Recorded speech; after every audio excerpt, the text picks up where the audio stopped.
Is it time? It is time for us to do what we have been doing, and that time is every day. We'll see what happens. We'll know in a very short period of time, but it looks like it could be something that will be not good. Believe me, not good. I am a dissident. Don't move. Move.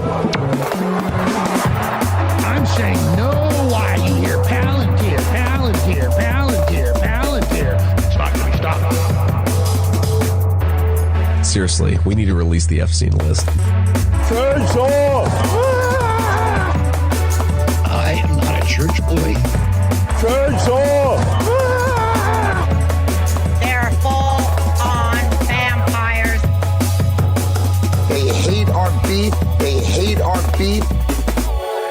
They hate our beef because our beef is beautiful and theirs is weak. Not good. Believe me, not good.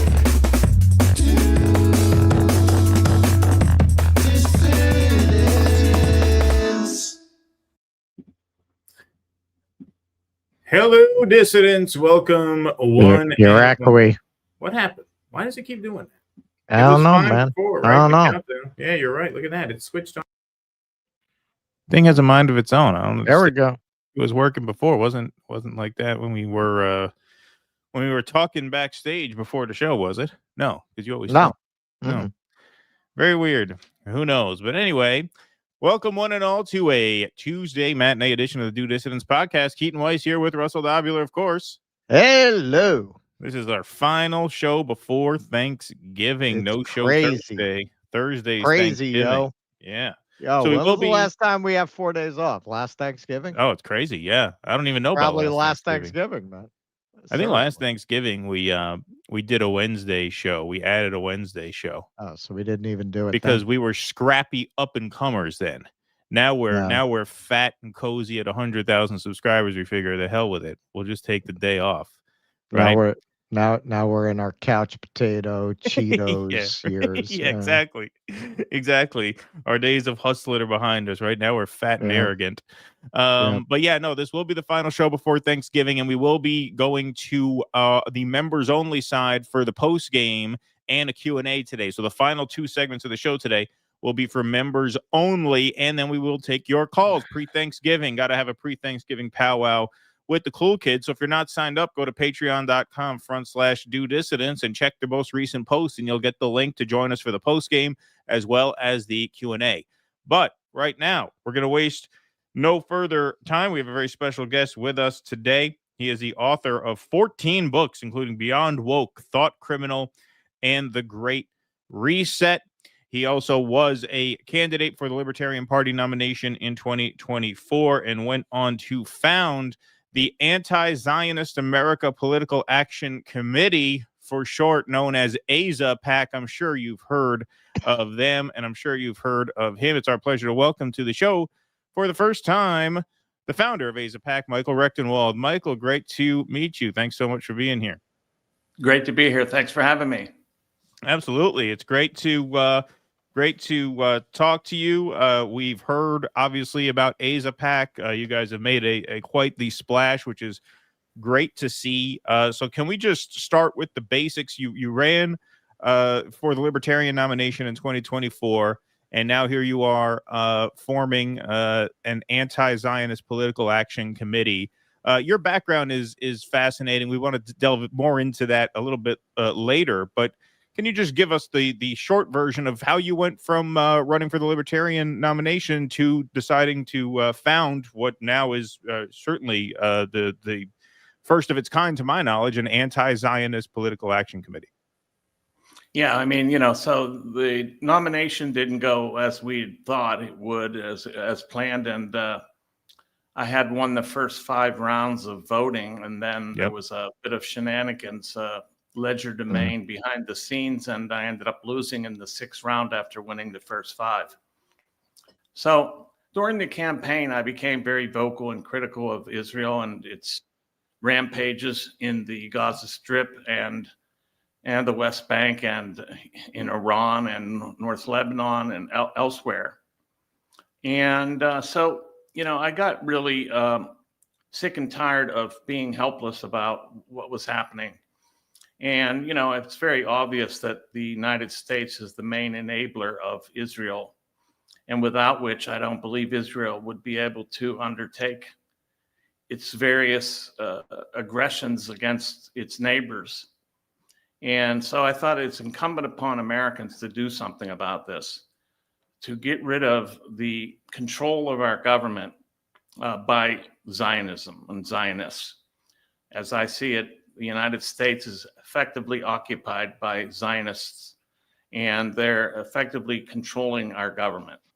I mean, this may have been true in the past, but with the Trump administration, the mask really came off. And we've seen just how obsequious and subservient our political class is to Israel. And something had to be done. So I thought at first of founding a party called AZAP, the Anti-Zionist America Party. But then, knowing from my experience about third parties and their chances in the United States, which are very slim because the two parties, they've been controlling the government for all these years. So they put all these hurdles in place. They've made it impossible for third party candidates effectively to come through. You can't even get on the ballot. Even RFK Jr. had trouble getting on the ballot. And then they wouldn't let him off the ballot in certain states, depending on how they thought things would go. Right. I said, there's got to be something. So it occurred to me that a PAC would be the best approach. And that way we could support whatever kind of candidates we wanted, regardless of their party. So we're nonpartisan. We're not left. We're not right. I believe this movement transcends all that, the left-right paradigm. I think the main axis that is of vital importance is the up-down axis, the vertical axis, the people versus the ruling class. And I don't mean that necessarily in a Marxist sense. I think the ruling class is the class that controls the state. And so that class is Zionist. And so, we need to wrest power away from them to get them out of our government. And that's what AZAPAC was founded to do. Yeah, I think it makes total sense. I've heard you talk about that in the past. Forming a PAC as opposed to a party allows you to sort of seize upon the momentum of already existing campaigns and just give them a boost where you can. One of those campaigns who you're boosting, one of your endorsees is our longtime friend Jose Vega. But then you have others. So can you tell us about the slate of candidates that you're endorsing so far this cycle? Yeah, so far we have 3 candidates we're endorsing. You mentioned Jose Vega, who's running in New York against Richie Torres, who has done nothing for his district, one of the poorest districts in the country. And yet this guy's whole allegiance is basically to Israel. He's an AIPAC darling, so that's one. And I think Jose was a no-brainer. The guy is an amazing powerhouse. I love his energy and his interventions, as the documentary just you guys put together displays the making of a revolutionary. Then we have Aaron Baker. So we wanted to target Randy Fine because I find Randy Fine to be the largest and most Literally. the largest and most disgusting Zionist in the American government. I mean, it would be not only a political victory to knock him out, it would be a massive symbolic win. And so we're going to put everything we can as well behind that race. And we've already funded to an extent Aaron Baker, who's running against Randy Fine there in the primary. Right. And we plan to run Republican, advertisements down there. We're going to run ads against Randy Fine. They're going to make him look like the disgusting, despicable specimen of a pretended human being that you can possibly see. That's great. I mean, is and that, then we is that have going to be the slogan? Is that the slogan there? we might listen. Once I start writing, and like our ad that we just dropped, I wrote the script. It was my idea, but we have a great videographer who does our videos, and we're going to be using them in the future to run ads against Aaron Baker. I'm not against Aaron Baker. I'm sorry, against Randy Fine, who's not so fine at all. We're going to run ads against him. And then we have Mike Wilnow, also in Florida. He's running in an adjacent district to Randy Fine / Aaron Baker. And he's up against Daniel Webster, who has done nothing for his district at all. And so he's also a Zionist that, you can basically, assume that most of these people are Zionists in the Congress. Right. We decided Congress was the best insertion point to start because the stakes are high, but the cost is lower than, say, a Senate race where you got tens of millions, hundreds of millions of dollars pouring into these candidates. Whereas in these local races, we might be able to stun some people. And these congressional races, that's our easiest entry point into the federal government. Yeah, absolutely. Now, I'm assuming one of the great things about, running a PAC like this is you can sort of scale out as you grow. In other words, take on, as many endorsees as you can afford to in the moment. So on that note, I do want to put the link up here, AZA-PAC.com. Make sure to put the hyphen there to get there if you would like to donate or get involved, those in the audience. Now, that is the website, AZA-PAC.com. Are you hoping to endorse more candidates as the campaign season goes on? Oh yeah, we're looking at other candidates. We're getting dozens and dozens of people requesting our support, which is a very good sign because after all, we are explicitly anti-Zionist.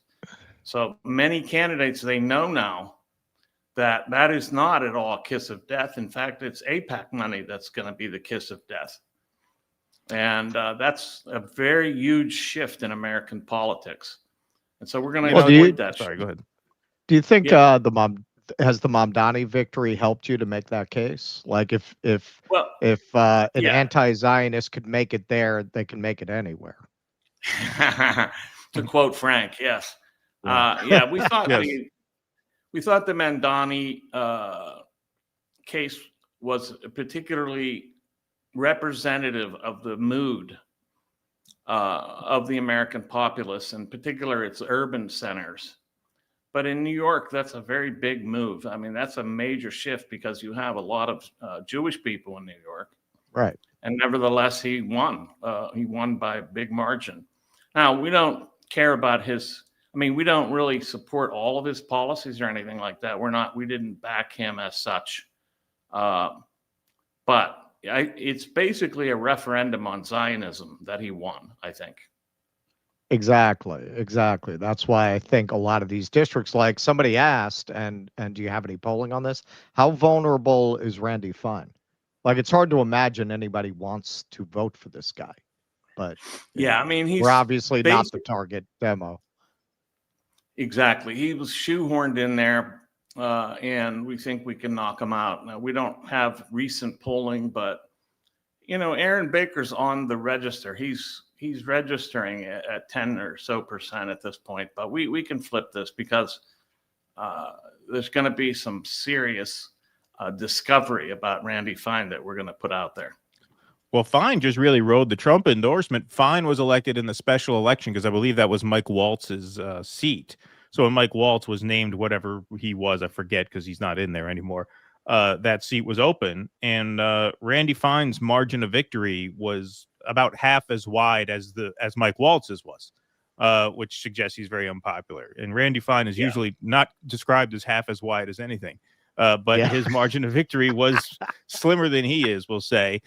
Which shows, I mean, look, obviously there's just a lot. I mean, morale could not be low. We're going to do a story later on in the stream today about how a lot of Republicans are talking about resigning early following Marjorie Taylor Greene's footsteps to avoid embarrassing defeats. Like, morale upon the rank and file Republican base is so low, it creates an opening for an outside force of sorts. And by outside, I mean outside the Republican Party base, to come in and gin up enthusiasm on behalf of some other cause to potentially disturb the system. So I think that's a great endorsement. I think obviously you have a shot in all of these races. It's funny. I'm sure the thought has occurred to so many people. Hey, if there's an AIPAC that's so dominant, why isn't there an anti-AIPAC? Like, why isn't there a pro-Palestine version of AIPAC? Yet you're the first guy who came along and really did it on this scale. Why do you think that is? And a related question: what home security system do you use? Do you want to sponsor that? Maybe we can get a sponsorship with it. Yeah. Well, I'm not disclosing my location. Let's leave it I know. at that. I'm joking. And I'm not suicidal as well. I'm not suicidal. Okay, that's not a joke. That we're not joking about. Yeah. So, and I don't have any child porn on my computer. Not a joke either. Yeah, so this is the thing. And that is on the record, folks. Yes. I think there's been a great deal of fear surrounding the power of Zionism in our country. And people are deathly afraid of going up against it. Or have been in the past. But the last 2 years have really shifted perception dramatically. Whereas many people probably had either a neutral or semi-supportive stance of Israel or didn't really think about it much, with the live stream genocide and the ongoing horrors that they have undertaken, it's shifted the public opinion dramatically, as all the polling shows. And especially amongst people 18 to 50, in that range, we see 8% of voters in that area on the right, 8% of Republicans 18 to 50 see the onslaught in Gaza as a genocide. That's a big deal. Yep. Of course, it is a genocide, as dozens and dozens of human rights, humanitarian, and other organizations have declared, plus numerous scholars, including 4 Israeli scholars of genocide. So, I mean, there's no question about it. We still hear this nonsense online. It's not a genocide. This is all made up, Well, I think that I would go with the opinion of scholars and experts and humanitarian organizations and the, overwhelming plurality of people involved in genocide studies over basically random detractors and Zio bots on the internet. All right. Well, once again, it's AZA-PAC.com. Please do Yeah, let me check that explain out. the hyphen if I can, because we Sure, wanted yeah. AZAPAC.com or AZAPAC.org, or both, but they were $50,000. So at this juncture, it wasn't a good expenditure. That's probably because it sounds like maybe Pfizer bought AZAPAC.com. It does kind of sound like a nicotine patch, you know, when you say it as a one word. It sounds like a medication. So That's the one some I pharma used company when I may have quit. bought out Yeah. AZAPAC as one word, but there it Yeah, is if you want to get involved. Now, Yeah, that's we got just, that. yeah. Yeah. Sorry. No, that's okay. Go ahead. Yeah, I'm not we wrapping got the a interview little, yet. I'm just going to wrap that clip we heard here. a So I little wanted to clean noise out for about- that. So we have the website, but go ahead.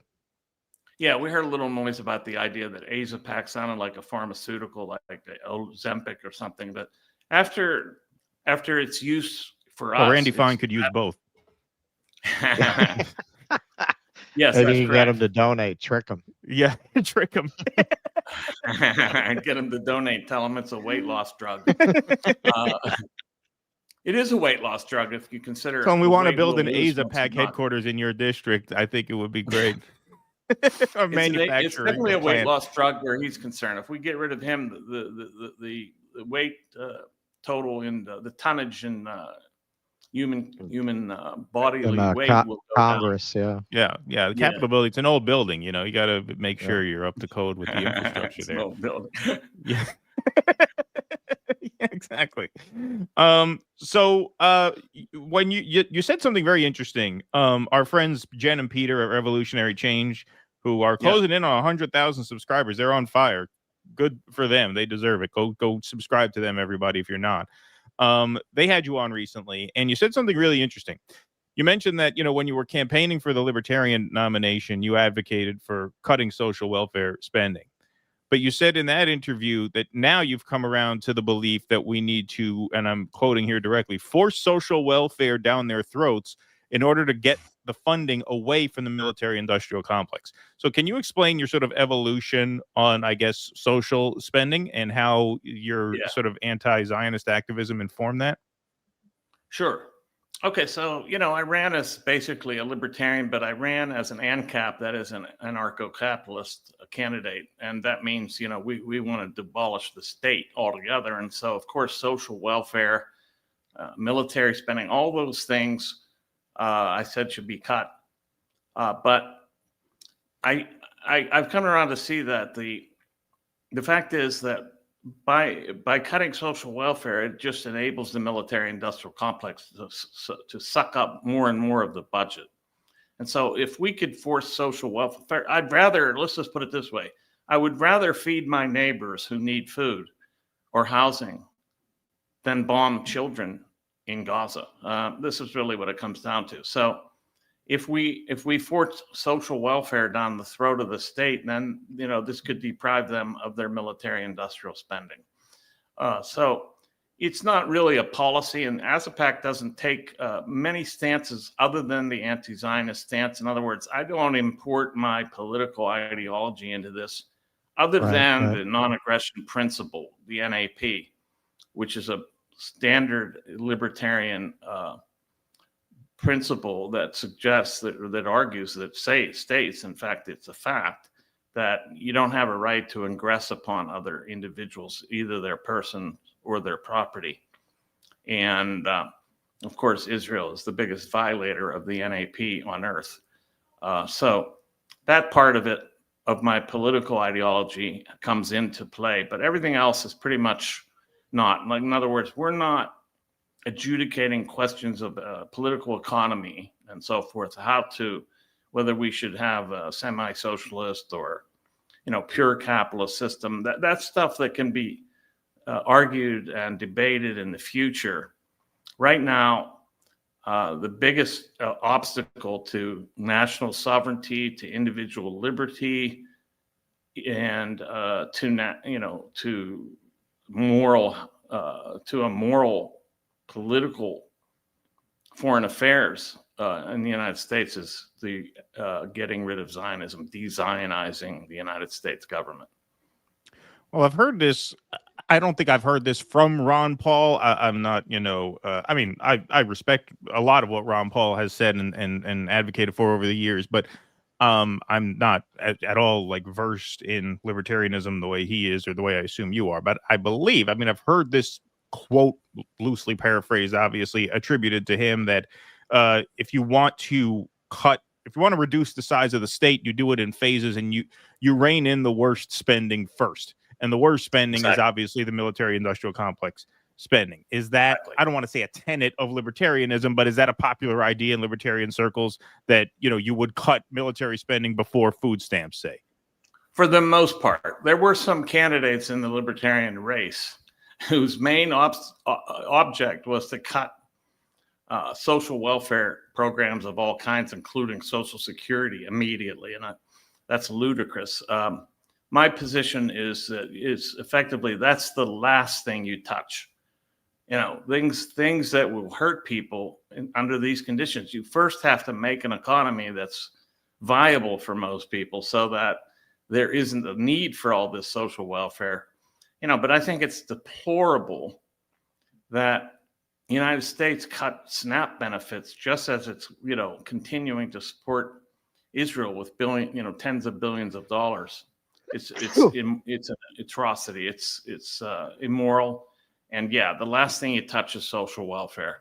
If you want to cut the state down to size, you don't cut off people from survival. You don't throw people out of hospitals on Medicare or Medicaid. That's obscene. So absolutely.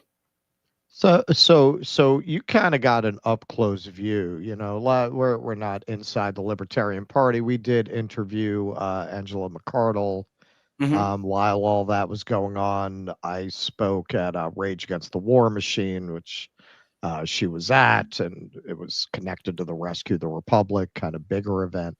But for people watching from the outside, it seemed like the Libertarian Party just became an appendage to the Trump campaign. Was that what you experienced? Like Yes, it is. Chase Oliver just got thrown under the bus there, it seemed. Yeah, that's what happened. And I believe that it happened even before the nomination was secured. In other words, I believe, now I'm not saying this with any evidence, but there are some indicators that suggest this is what happened. You see, I would have been, Trump came to the Libertarian Convention and courted the libertarians there. I believe there was some sort of possible deal made to get me out of the way because Chase Oliver was not going to siphon any votes from Trump. If anything, he would have siphoned votes from Kamala Harris. Of course, I don't think he siphoned anything except for a big sucking sound, as Ross Perot would put it. It wasn't much. There wasn't much diversion of any votes on his behalf or because of him. But I do think something was done because the guy that flipped and ended up supporting Chase Oliver in the 6th round, soon after the convention was over, became a Republican. So that's very interesting. Yeah. Well, yeah, there seemed to be a lot of star fucking between Trump and RFK. I think, this is speculation, but it's speculation you seem to have validated there that, they saw an opportunity to get a seat at the table with real power since Trump was kind of favored to win. And they jumped on it. Yeah. Now, one good thing did come out of it. They got Ross Ulbricht freed. Right. I think that had a lot to do with Angela McArdle's work. I would definitely credit her with that. But I do think that the party and a lot of the big libertarian influencers, as it were, bought into Trump hook, line, and sinker. And they're all they've all had a backpedal and become like, oh, we hate Trump, but meanwhile, they were like all down for Trump. Now, there wasn't any good choices, of course, in the election. Right. I don't think there were any good choices. I mean, that were viable, but, that was unfortunate. I think they're all they had some egg on their faces now, which they're trying to wash clean with over the top statements. But I think the damage was already done, and they've gotten their heat from that from a lot of the insiders in the party. Yeah, that was definitely the vibe at that event. I mean, it was essentially a joint Libertarian Republican Party event. Really. I mean, Exactly. there was no discussion of their candidate or anything. I mean, it was all just pro-Trump, partly organized by the leader of the Libertarian Party. Like Yeah. what other message would you take from that? So Yeah. did you want to add to that? No, that's it. Yeah. Are you dunking? Yeah, go ahead. Yep. All right. So I think a lot of people, myself included, first became aware of you when you became a culture war flashpoint because Mhm. at NYU, you started this handle on Twitter anonymously Yeah. and you got outed by the NYU student press. That's And right. you were challenging what came to be known as the wokeness and social justice and this kind of thing. Right. But even at that time, you described your critique as being from a Marxist position, that you were That's right. criticizing it from that point of view. So what was your Marxist critique of these social justice movements and the way they were impacting academia and freedom of speech? And why did you become a libertarian? And what is there a difference in your critique from that perspective? Is it part That of what made you become a libertarian? Yes, it is. So thank you so much for knowing the history very accurately. I get these questions, but a lot of times people don't know what they're talking about at all. I did critique the social justice movement. It wasn't called wokeness yet. Right. On campus and across the country and NYU from a left communist position. That's where I was coming from. My critique had to do with the idea that it was all focused on like identity politics, and that they were creating like this identity politics cul-de-sac where, you know, the whole reason for politics is to advance the identity, the stature of various identity groups. And I said, and this is a common Marxist criticism of that kind of leftism, I said that was effectively, it leads to splintering, and you don't have solidarity under those kind of terms because you're just picking and choosing special class groups as opposed to the whole working class as such. And so I critiqued it from that standpoint. But I had some critiques that you could say were libertarian too, and at that point, because frankly, I considered myself a libertarian communist at that point.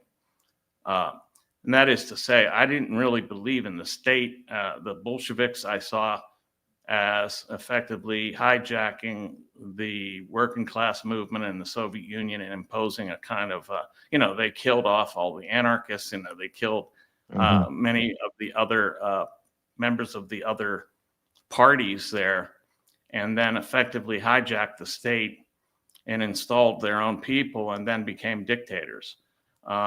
So that was still a criticism. That was a criticism I held. Now, the reason I became a libertarian after all that is because I know that my own individual rights were being infringed, and that individual rights, without individual rights, you don't have anything, no matter what. Because if you're crushing individuals to attain a certain state or a certain type of political economy, then you are not, liberating humanity at all. You're actually oppressing them. And that's why I said, I gave up, and I said I left the left entirely because it was, I thought, and I still do, this particular instantiation of it in any case was a totalitarian as such. It had a totalitarian type of attitude and behavior. It was trying to squelch all opposition, shut up, silence, and censor people, keep other opposing views out of the conversation.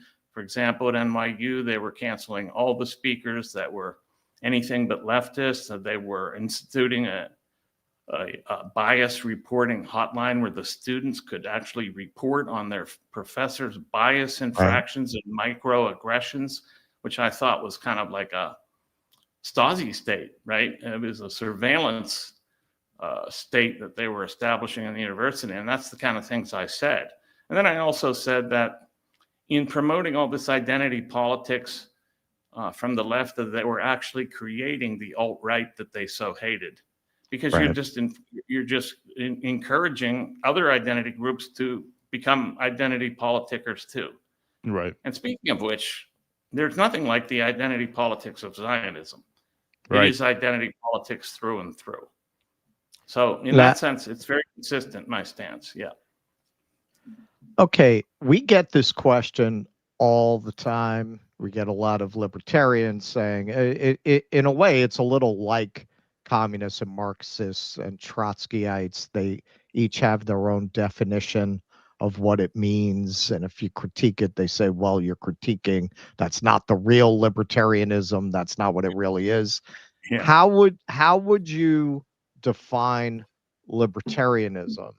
And I know this is a very broad question, but I think the question a lot of people like myself have when we hear libertarianism is, well, how could that possibly work for a modern society? And particularly when the examples you have before you of libertarians are predictably billionaires who want no regulation. It doesn't really give one a lot of confidence that a libertarian state would be anything other than, you know, Optimus robots whipping you up and down the street. Yeah, exactly. That's a good point. Yeah. So let me just attack that. That's not attack, but let me address that point. We don't have a capitalist system. We have a crony capitalist system in the United States where you get these favored corporations who get all these inducements, and they get all these grant monies. Like Palantir got this contract with the U.S. government now to surveil us. Right. And you get all of this cronyism. You get these favored corporations who frankly, they erect regulations on purpose in order to keep out competition, to make the cost of entry too high into their fields. And then they get the favoritism of the state, and that's what makes them so powerful. And so, and then you get effective monopolies, which drives down wages and increases prices. So I would say libertarianism, to me, first principle is, of course, the NAP, which I already mentioned, the non-aggression principle. That's absolute. That cannot be taken out of the equation. That's without which you're not a libertarian. And then the other element is that that you don't want the state taking away your money or your rights. So libertarianism, to me, is effectively liberty, individual liberty overall, and then it's anti-statist to the extent that the libertarian goes. So there are minarchists. I ran against almost all minarchists in the Libertarian Party.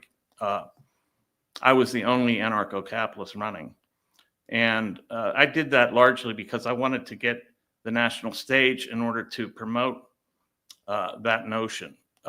So there's a range of libertarians, but they all hold to the non-aggression principle, or they aren't libertarian. And they all want individual liberty, and they want to beat back the incursions of state power over individual desiderata. Okay, now if I could just add a quick follow-up, could I just ask like a very brief follow-up to that, Russ? Is that cool? Well, can you hold it? Well, this kind of builds off. All right, go ahead.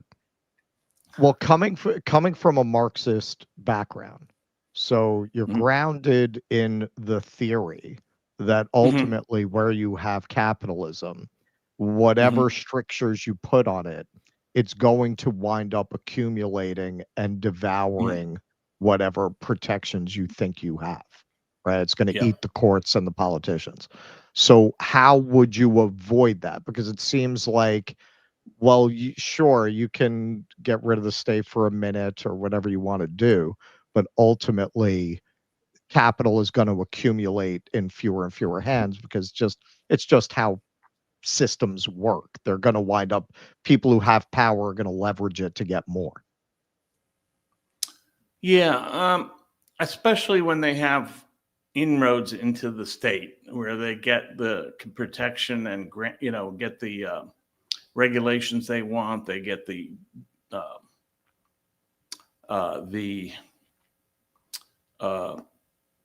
benefits of state support.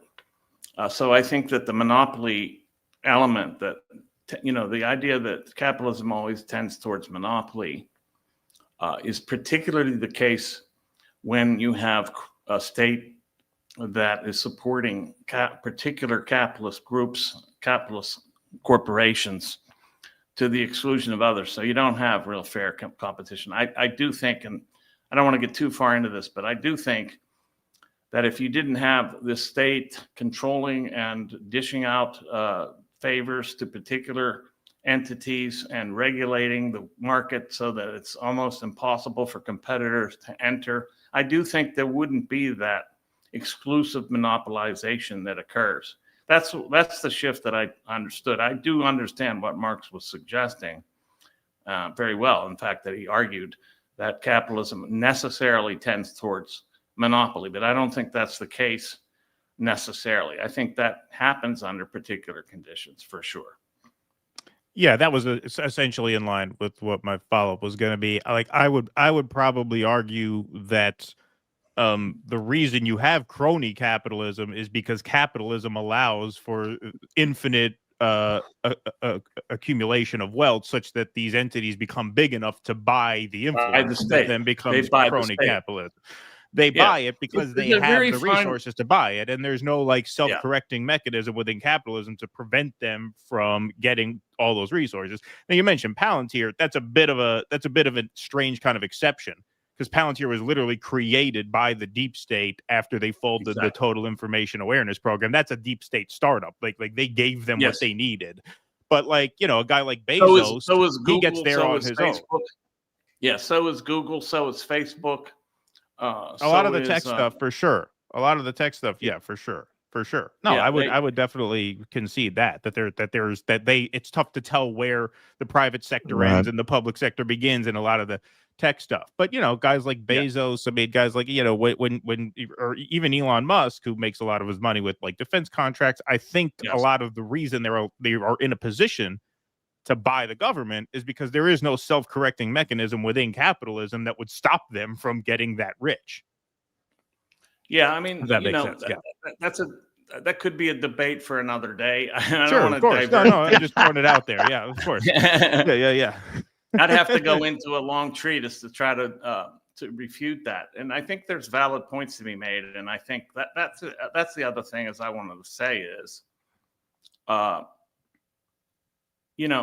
this movement that I'm trying to build is left and right or whatever. As I said before, post-duopoly.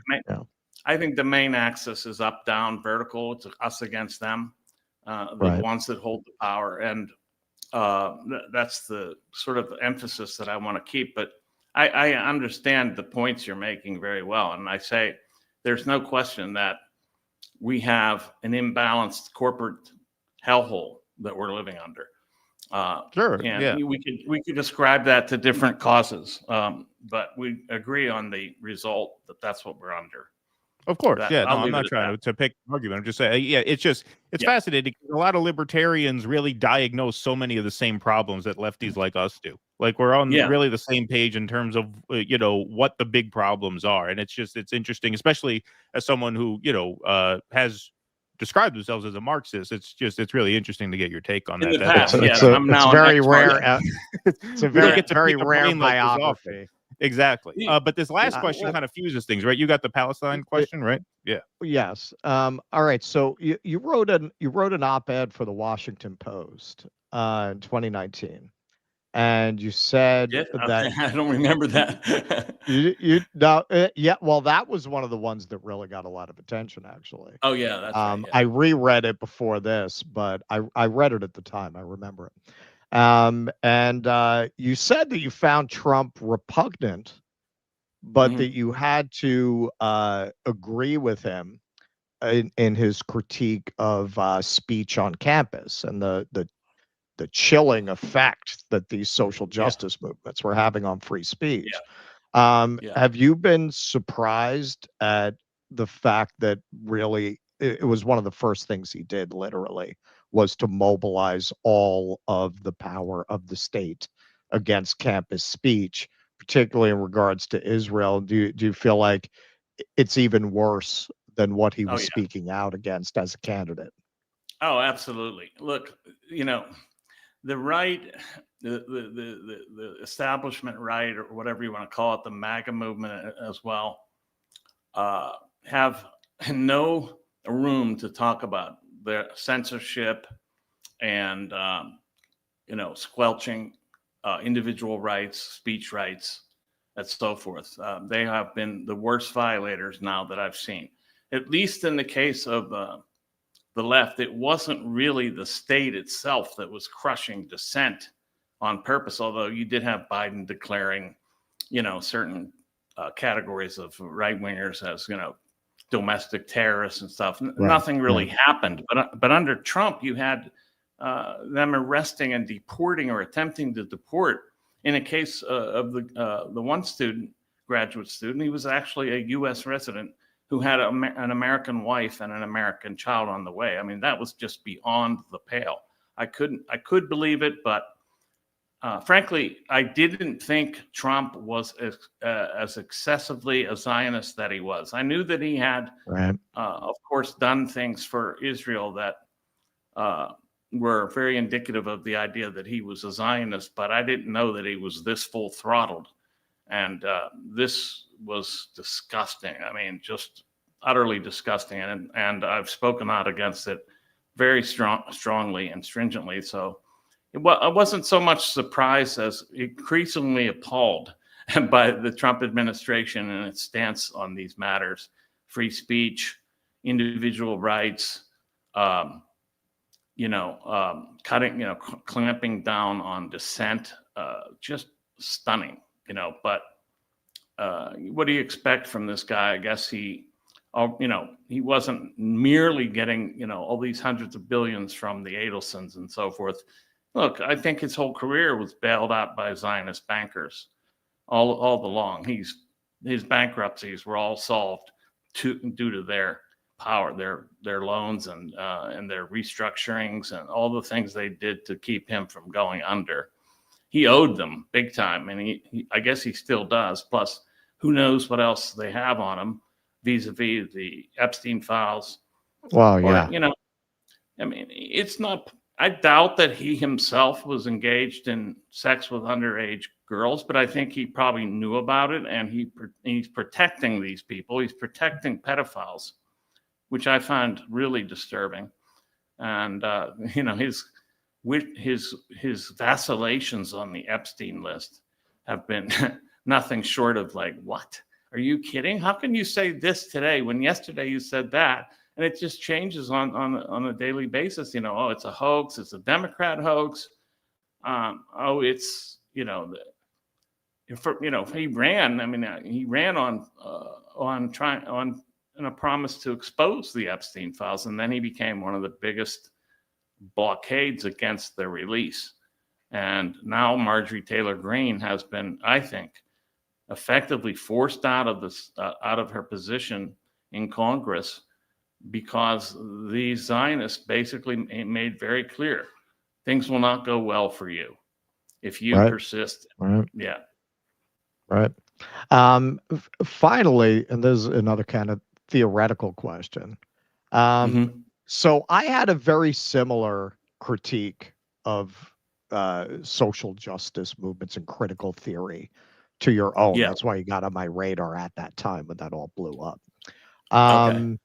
After October 7th, I wrote an article examining the irony of all this, because it seemed to me that what was playing out and what's continued to play out is you had an establishment that was very happy to indoctrinate kids with a theory of society that avoided economics and focused almost entirely on identity, and litigating crimes of the past, litigating societal sins of the past. Yes. And they never thought through what would happen if you rear a generation on post-colonial theory, and then this settler colonial project that you support starts committing a Trail of Tears level atrocity in broad daylight, and then you're going to ask them to support that and forget everything that you taught them, like it really just backfired on them. Seeing those kids go out and protest, I still think a lot of the critical theory stuff is misguided. But I gained a lot more respect for them than I had on October 6th when I saw a lot of these kids literally put their careers where their mouths were by going out and actually applying what they had been taught in a good way. Did you feel that way? Has that softened some of your attitude towards those movements? Yeah, it softened my attitude. Well, I never really had a negative attitude towards the students, you know. Right. I always you actually mentioned that in your op-ed. I did, yeah, and I think the students loved me, and you can see testimony of this if you go on ratemyprofessors.com. You'll see the students loved me, and I was very much about letting students, express their views and think through various issues from various lenses. So I was never indoctrinating ever. But I have had, I did respect the students, and I found it disgusting to see the so-called libertarian right, some of them anyway, and a good deal of the right in general, coming down on these students for their free speech and, very applauding their being, arrested and all this. It was beyond appalling. So, yeah, I've softened my attitude towards that. I don't know that, critical theory, the Frankfurt School, the post-colonial theory, all these things, I think they may have contributed to this, but I do think that most likely it was simply witnessing the horrors that were underway, right from the beginning after October 7th, just right off the top. At that time, I might have even supported like Israel doing some sort of at that time, let me make this very clear, doing some sort of like military intelligence operation to, find the Hamas operatives and so forth. But now that I know what October 7th really was, I don't hold that view at all. In fact, I think that I think October 7th was partly coordinated through Israel, actually. I mean, so much has come out about foreknowledge going back a year before October 7th. Yeah, a year. They had a year in advance. Right. They had the plans. They stood down for 7 hours, and then they employed the Hannibal Directive and killed a lot of their own people. I think probably the majority were killed by them.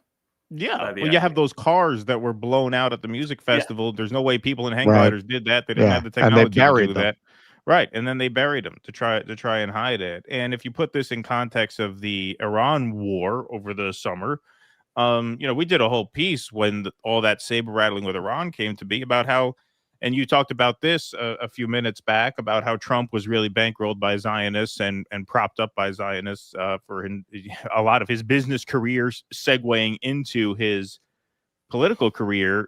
I think a big part of why Israel wanted him to win so badly in 2016, because for all the talk about Russian collusion in 2016, there was actual Israel collusion with the Trump campaign in 2016. Oh, big time. And I think his ripping up the Iran deal in the first term was the precursor to all of this. Then October 7th happens, then they get Greater Israel going, and what's the one country we haven't knocked off yet that we wanted to after 9/11? Iran. So I think it all kind of fits together. Yes, Clean Break memo really laid it out. The Project for a New American Century, it was all blueprint. And this was it's all in order. I mean, they almost did it in order. So I think the whole Iraq war was at Israel's behest. You had Netanyahu telling Congress, if you take out Hussein, you will do immeasurable good in the region. Unbelievable. And they fell for it, of course. But I'll leave it at that. one. Well, the site is AZA-PAC.com if you want to check out AZAPAC, the Anti-Zionist America Political Action Committee. Michael, it was great to meet you. Thank you so much for joining It's great. us. It was great to Absolutely. meet you and great to have a tete-a-tete. I think this is a kind of conversation that needs to happen, I think across the so-called political spectrum, we have Yes. a lot of agreement on many things. And I think that's really what we should emphasize. We need to unify right now. We need to unify against this common enemy. And then we can work things out later. We'll talk about whether capitalism is, inevitably monopolistic and all that down the road. But right now, we got to stick together on this. I agree 100%. Absolutely united front. Yep, and I Absolutely. commend you having the courage to do this. It's great, and I'm sure we'll talk throughout the year as campaign season heats up, and you guys have more candidates that you're backing, and these races get more and more interesting. We'd love to have you back, as well as maybe some of the candidates who you guys are supporting. So please do keep in touch with us. But it was great to see you today. Thanks so much for joining. Thanks for having me, guys. Appreciate it. Thank you very much. See you later, Michael. Thank you. All right, Michael Rectenwald, round of applause in the chat. That was a great chat. Yeah. That was a great talk. Yeah. That was a great guest. Absolutely. Please do check out AZAPAC.com for sure. It is true. Like, I've thought to myself, why doesn't anybody just start, an anti-Zionist PAC if AIPAC is so powerful? But it takes a pair of stones to do it. And Rectenwald certainly has those. And he's absolutely right. Like, we need to come together Of course, around these issues. Like, we can't, the forces arrayed against the pro-Palestine position are too great to not bring together all allies in the cause under one banner. Of course, 100%, no question. All right, let's take some Rumble rants and super chats. Eric Rousseau says, I bet the real reason Hillary despises Trump is because he blew her husband and did a better job. Thank you, Eric Rousseau. Appreciate that. Abiding says, Corn Pop and Ronzoni, Luther Vandross clipped 34 fat turkeys straight, clipped for 34 turkeys straight out of Gainesville Market and flipped every last one in the Alfred Smith projects before the sun even came up. Thank you, Abiding. That is. I am impressed with the depths of New York City knowledge. Yeah, two references there. Yeah, yes. two. That was pretty impressive. Two impressive references there. Every dude's a man, every girl's a guy. I don't know who the fuck, so I won't unzip my fly. There you go. Thanks, Vienticus Prime. We just had this very classy highbrow interview. You guys have to ruin it, man. You have to ruin it. I was gonna start with the show with a felching joke. I'm like, let's wait till Michael. Wait till Michael leaves. Wait till he leaves. We don't start out on that cringe note. Hey, speaking of notes, we're at 2167 in the YouTube chat.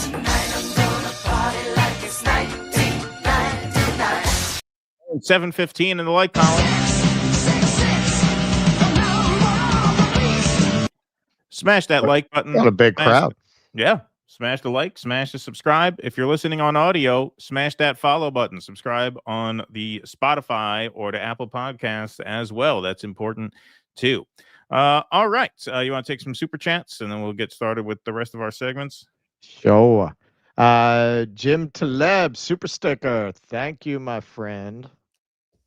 Rich, 3419, donated to AZAPAC. We'll keep donating. Thank you for giving me a way to act. We love hearing that, man. Excellent. That's why we do those segments. Shaitan Don, I like that. Students at these universities pay tuition that funds speakers, so they should have the right to choose who receives their tuition dollars. No, I don't agree with that. I think you're paying to be in a place where ideas are freely explored and debated, and you are buying the right with your tuition to disagree, not to suppress speech. I would not agree with that. And then not to get penalized for disagreeing. That's the big part, Well, that's absolutely the big part. That it all goes together, man. Yeah, I've talked about this before, man. Look, you go to my school, SUNY Albany, man. That was like a colony of freaking Long Island Jews dropped in the middle of upstate. They had Kwame Ture speak on that campus. Right. They didn't say, no, you can't have Kwame Ture speak on that campus. Right. And he spoke a lot against Israel. He said a lot of things that today would be kind of what most people believe at this point based on the polling. That was some pretty radical shit to say. This is the early 90s. He's going up there saying the kinds of things we say on pretty much every show, but nobody was saying that then. Right. Nobody was saying that. That was really, really, really considered fringe. And they didn't stop him from speaking on campus. Right. Bastello Maserati, let them eat brioche. And Larry Coldwater, 1965. What we need is critical class theory. Well, you know, a lot of people would say Marx and Engels came up with that a while ago. All right, let's move right on along, folks. Remember, it is post-game day for the patrons, so final 2 segments will be for patrons only. If you are not a patron, join now. It's not too late to get invited to the Cool Kids party. At the end of the show today, patreon.com/do dissidents. We already have, 17 of you hanging out in the patron watch room. So the link to that watch room is in the most recent post on all our member platforms. So please do join and help support the show. We like to do a special bonus show for patrons once a month, and that day is today. All right, folks. So and just to be clear, we have no idea what happened to Gilgamesh, man. Yeah, I'm a little worried about Gilgamesh. We heard some people texting about it. I tried looking up his email because I was going to send him an email like, hey, what's up? Are you doing all right? I couldn't find. It's hard to tell because everybody has their own like screen name that they use. And then they got another screen name for this platform. So I couldn't find Gilgamesh in the platform that I know he uses to subscribe to. So yeah, I'm a little concerned about that as well. I'll try and see if there's any way to find what his email could be. But yeah, I've heard, yeah, people are talking. People are definitely talking. So yeah, we will see what we can do about that. Right now, we wait. Hopefully, it calls in today. That would be nice. That would be a relief. Yeah. Okay. So everybody, Tucker Carlson's journey to the dark side or the light side, depending on your perspective, continues. Tucker Carlson goes on. What's the name of this guy's show? I always forget the name of this guy's show. What is it? Sean Ryan? Yeah, Sean Ryan. And talks about how the Republican Party is essentially useless at this point and not worth his support. Let's take a look. Which is almost to the point where it's just useless. And on the Republican Party, which is almost to the point where it's just useless.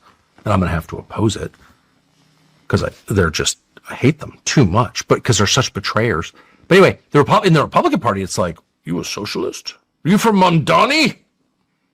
No, not really a socialist. Just, I don't want any more dollar stores. I don't want high density housing in my neighborhood. I don't want any more fucking strip malls that nobody goes to. No more karate studios and vape shops. Like, how about no? Like a socialist to me, getting warm. He sounds even more like a socialist when he goes on. City housing in my neighborhood. I don't want any more fucking strip malls that nobody goes to. No more karate studios and vape shops. Like, how about no?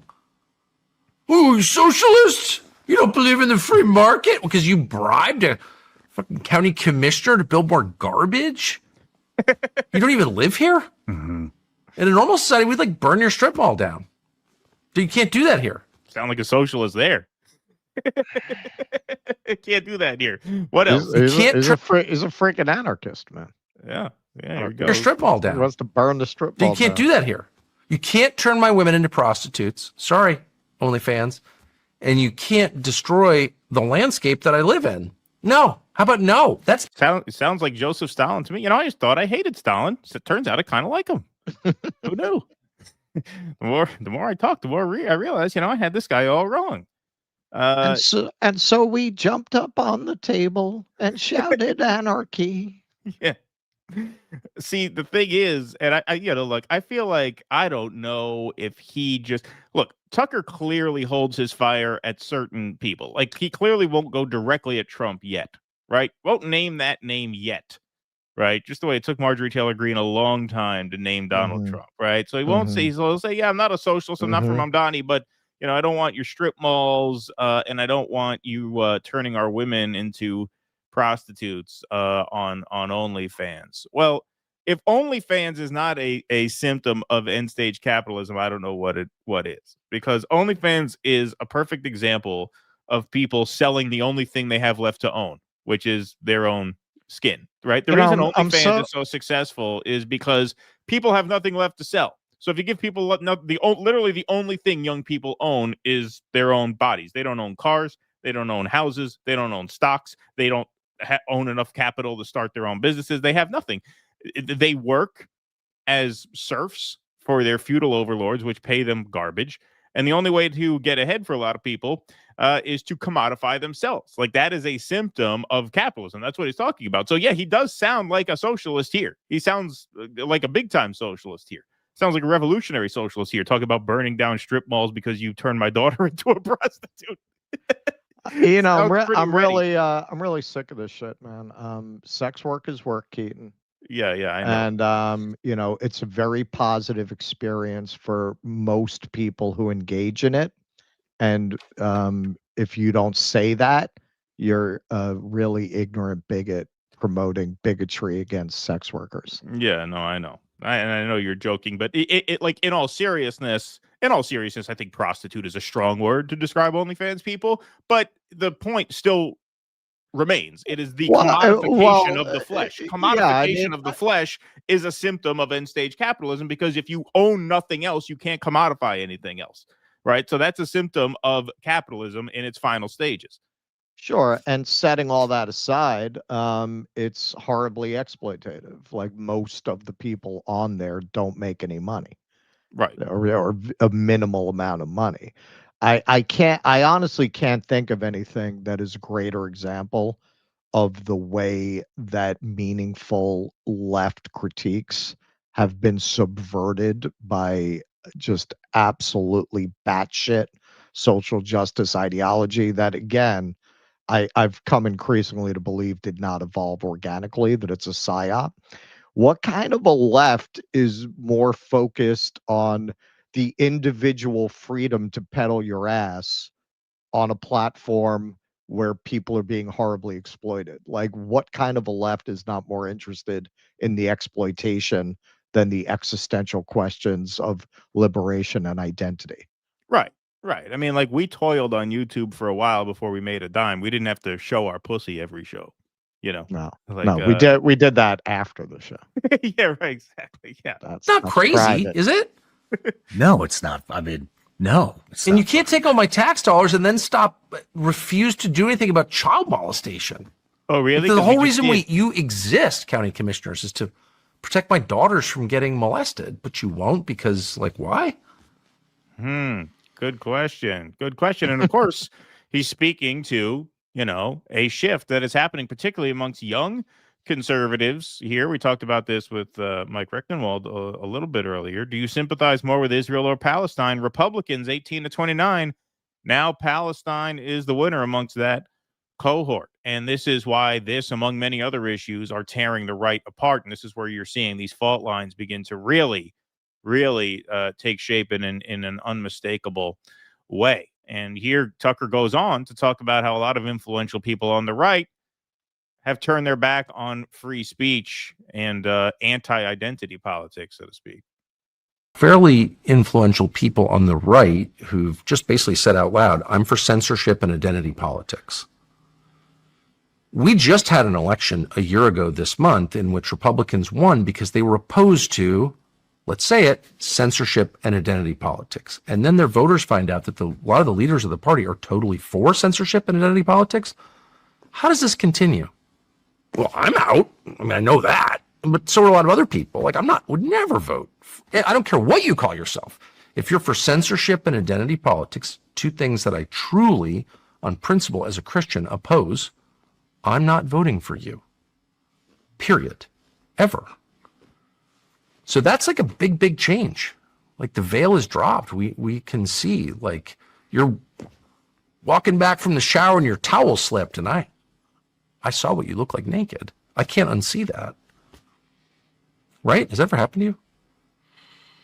Mm-hmm. You see what someone looks like naked, and you're like, want this out of my head. I don't want to know. And if you're Donald Trump or Jeffrey Epstein, according to accounts, that was quite an eyeful of malformed cock. Yeah, right. Yeah, exactly. Exactly. And speaking of Jeffrey Epstein, here he is, and this is a point he's made before about his realization that a lot of these rich people who he grew up around, I mean, Tucker's very open that he grew up, wealthy, are not such exceptional people, but that they're actually kind of stupid.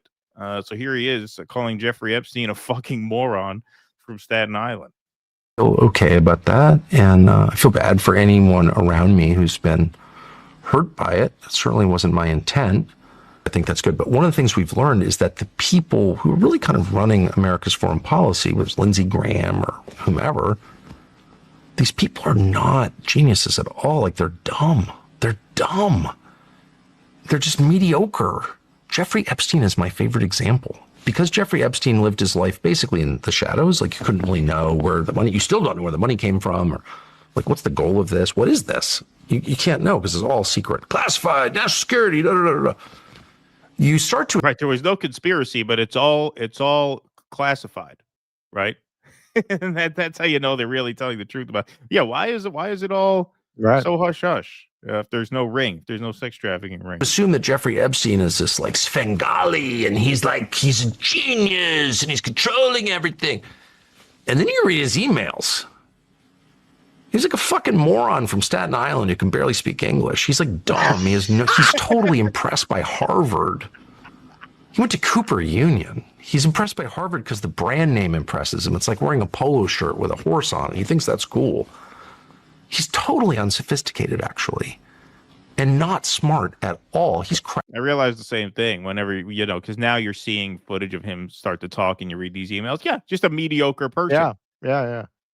But what is his trait that pushed him to the top above everything else? It's amorality and ruthlessness. And that's what Tucker gets to here. Crafty. He's got high canine and animal intelligence, but he's not a genius at all. He's a dummy. He's a thug. And that has been like kind of amazing to see. His only real advantage is that he's evil. He'll do anything. He's got just no limits at all. Like, you need to kill someone, we'll do that. If we have to, we'll do that.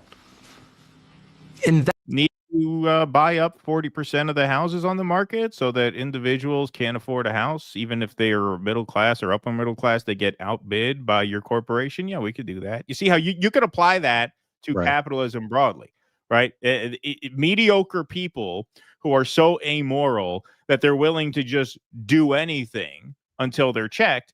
Yeah, that is a function of capitalism more broadly. The Epstein case is a particularly sort of cartoonish example, but this applies everywhere.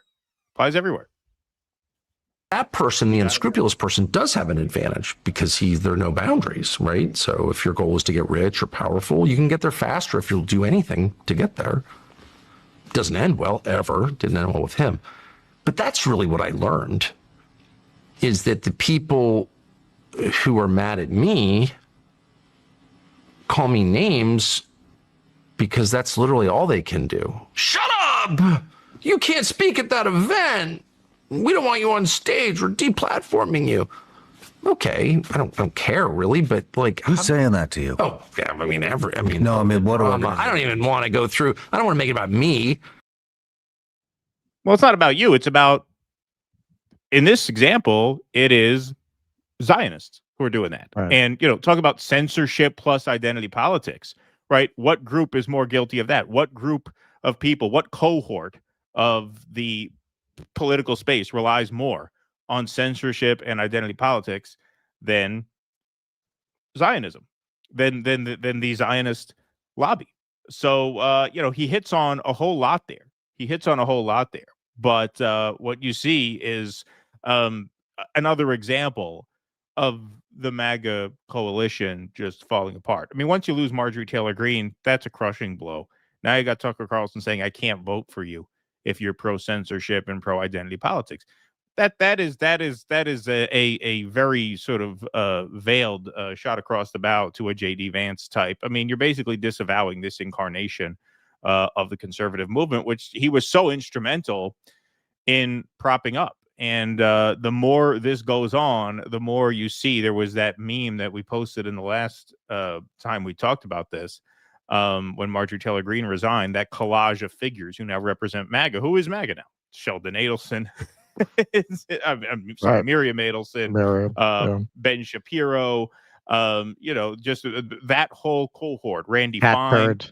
Yeah, Cat Turd, Randy Fine. Like, that's it. That's it. And these people are being filtered out. Did not take long. Yeah, the problem is that's not a sustainable political project. You barely had a working consensus for what MAGA was before. I always say this, the idea Donald Trump has some kind of witchcraft. I mean, he has certain skills. I do not believe that he ever would have been able to beat any kind of credible candidate. He drew Hillary Clinton. He drew a pandemic where he basically wiped his ass with an N95 mask in the Oval Office and so lost to Biden. But Biden was certainly not any kind of a meaningful candidate. That's the only reason he won. And they runs that against Kamala Harris with her 78-day campaign, which she wants to use as an excuse now. She could have had 1,078 days. That woman could not have won a presidential election. Probably would have been worse. Exactly, where you would have had more clips of her talking. Of course. So Trump never won an election. The Democrats lost 2 elections. He never won an election, in my opinion. I don't think he ever would have won against anyone with any kind of meaningful chance of winning. Any Democrat not as ridiculous and hated as the people that he beat would have beaten him. So what do you got now? Like, now that the whole MAGA coalition has fallen apart, that's why you've got a 52-point deficit with independents, 52 points. That's how you wind up with that, because everybody who actually believed in the project walked away. And don't forget, look, we want to talk about United Front, and I believe in that, man. Like, anybody who wants to get with you to stop Israel funding, work with them and sort out your differences later. But as we'll get into a little bit in my segment, don't forget what these people are for. A lot of these people are mad because Doge didn't cut enough public spending. Like they a lot of them, the lesson of this is not a lot of these ideas are bad. The lesson is they didn't go far enough, or they didn't do what they promised. And that's not just about the Epstein files. You got people saying, oh, Doge was doing a great job. What happened? This is still what you're dealing with. I think for a lot of people who, are politically homeless, when you see Marjorie Taylor Greene, when you see Thomas Massie standing up on a principle that, frankly, you really don't see on the Democrat side at all. There's been a lot of consternation. We talked about it, about Mamdani endorsing Jeffries for the Speaker of the House. Yeah, man. I mean, you really don't have anybody in the Democratic Party who wouldn't do that. You do have that in the Republican Party. But remember, man, Marjorie Taylor Greene voted for the big, beautiful bill. Like, in the end, a lot of the core issues that these people have with Donald Trump is that his horrific agenda was not properly executed, or he didn't go far enough with things that have already had terrible impacts. Yeah, well, that's why seeing these fault lines kind of emerge is interesting, because on the one hand, you have like people thinking Nick Fuentes is going to take up the mantle of America First. And I don't think that's the case. I think the 2025 results were a prelude to an even louder rebuke of this whole movement, to the point where anyone to Trump's right is just going to be boxed out. Which is why it's interesting when you see Tucker talk about, well, I'm not a socialist. I just don't want strip malls taking over the town. I don't want people so degraded and so stripped of any other kind of value that they're forced into only like that. That's a different kind of critique. That is a more legitimately populist critique. That's also Marjorie Taylor Greene's critique. That's not Massey's critique on economics, even though Massey is very strong on anti-censorship and foreign policy. So what you're really seeing this kind of complete reshuffling of the deck on the right. You have the absolute useless chuds who are just going to go down with the MAGA ship, like the cat turd. That you're not going to hear from them for much longer. They're going to be irrelevant pretty soon. They're already much less relevant than it looks like they are. As we saw, as we talked about in the last show, a lot of the accounts that boost those accounts are bots, right? But I think you're going to see them become totally irrelevant over the next I never year or saw so. those film clips, man. Like now I'm seeing more of them of the phones all hooked to Yeah, wires. all I hooked up didn't to the know computers. that's how that works. Yeah, that's how that works. There's an analog component to it at the end of the day, right? But then you see stuff like this, and like what Tucker's articulating and what Marjorie Taylor Greene is articulating, that is a viable path forward for the conservative movement. I think Massey's embrace of just total laissez-faire economics is just not viable. I think people are going to vote very strongly against that. Don't forget, folks, all this stuff we're talking about, this is before healthcare premiums double. This is before the one big beautiful bill really takes effect in a meaningful way. And I think the deportation shit. I mean, don't forget, a big critique of Nick Fuentes is deportations are too slow. That is just not gonna be mainstreamed in any kind of viable way moving forward. I think the more meaningful discourse right now is happening in that sort of Tucker Carlson, Marjorie Taylor Greene kind of lane. It is. Yeah, which is why they go viral just about every time they open their mouth, right? That tells you something. That tells you that's the new kind of center, at least for, as conservative politics go. And really, I mean, because of that history and the social justice movement and its excesses didn't really go away. Like it didn't really get repudiated.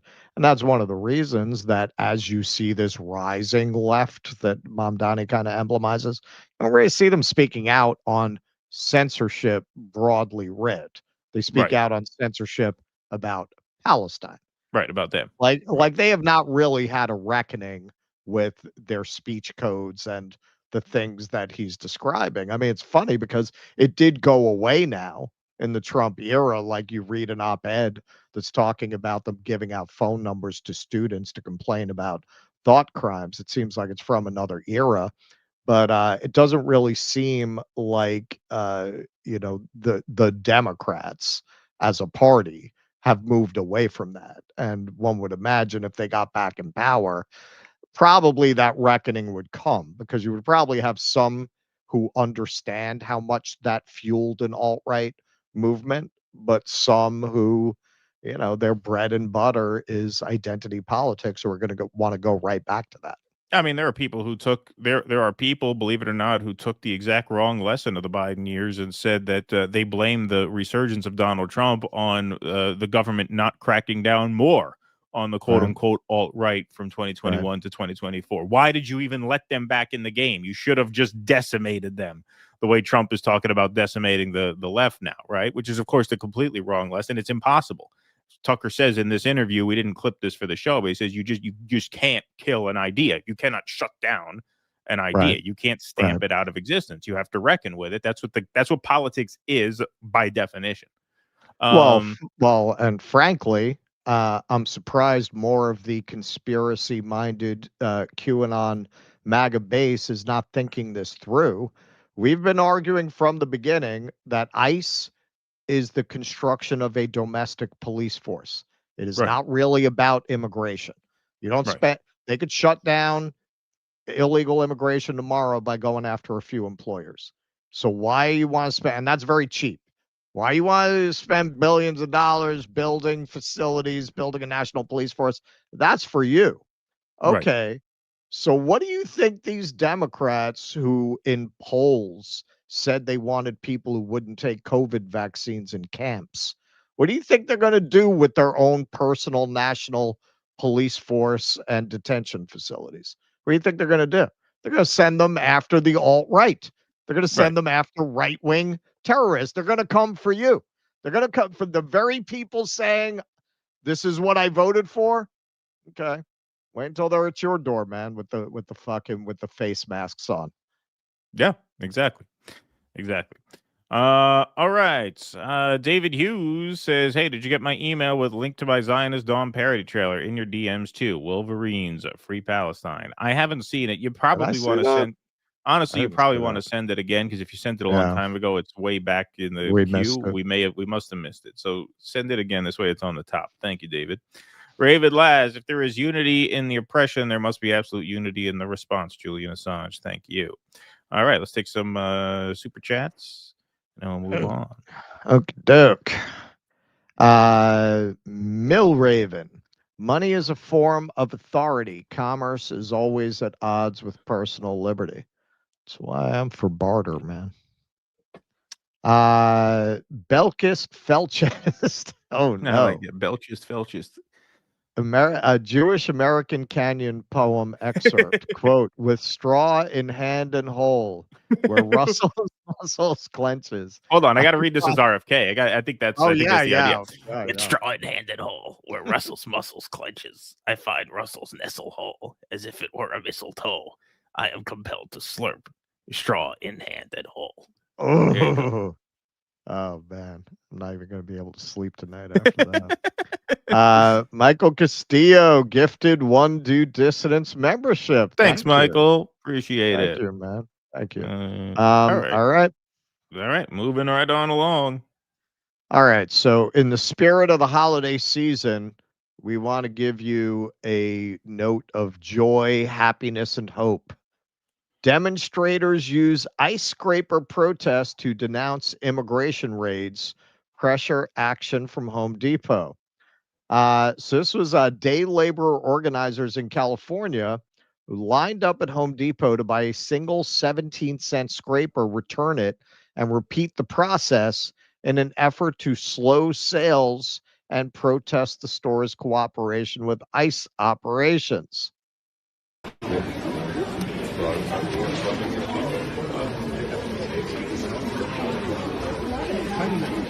It's his drummer. That's what actually was out of position.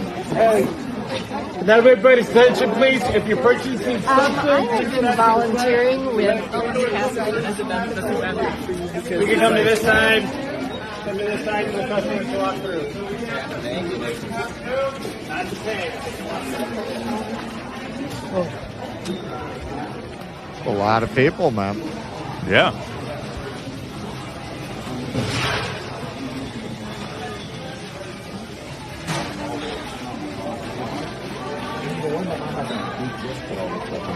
But they still have like a good amount of weight.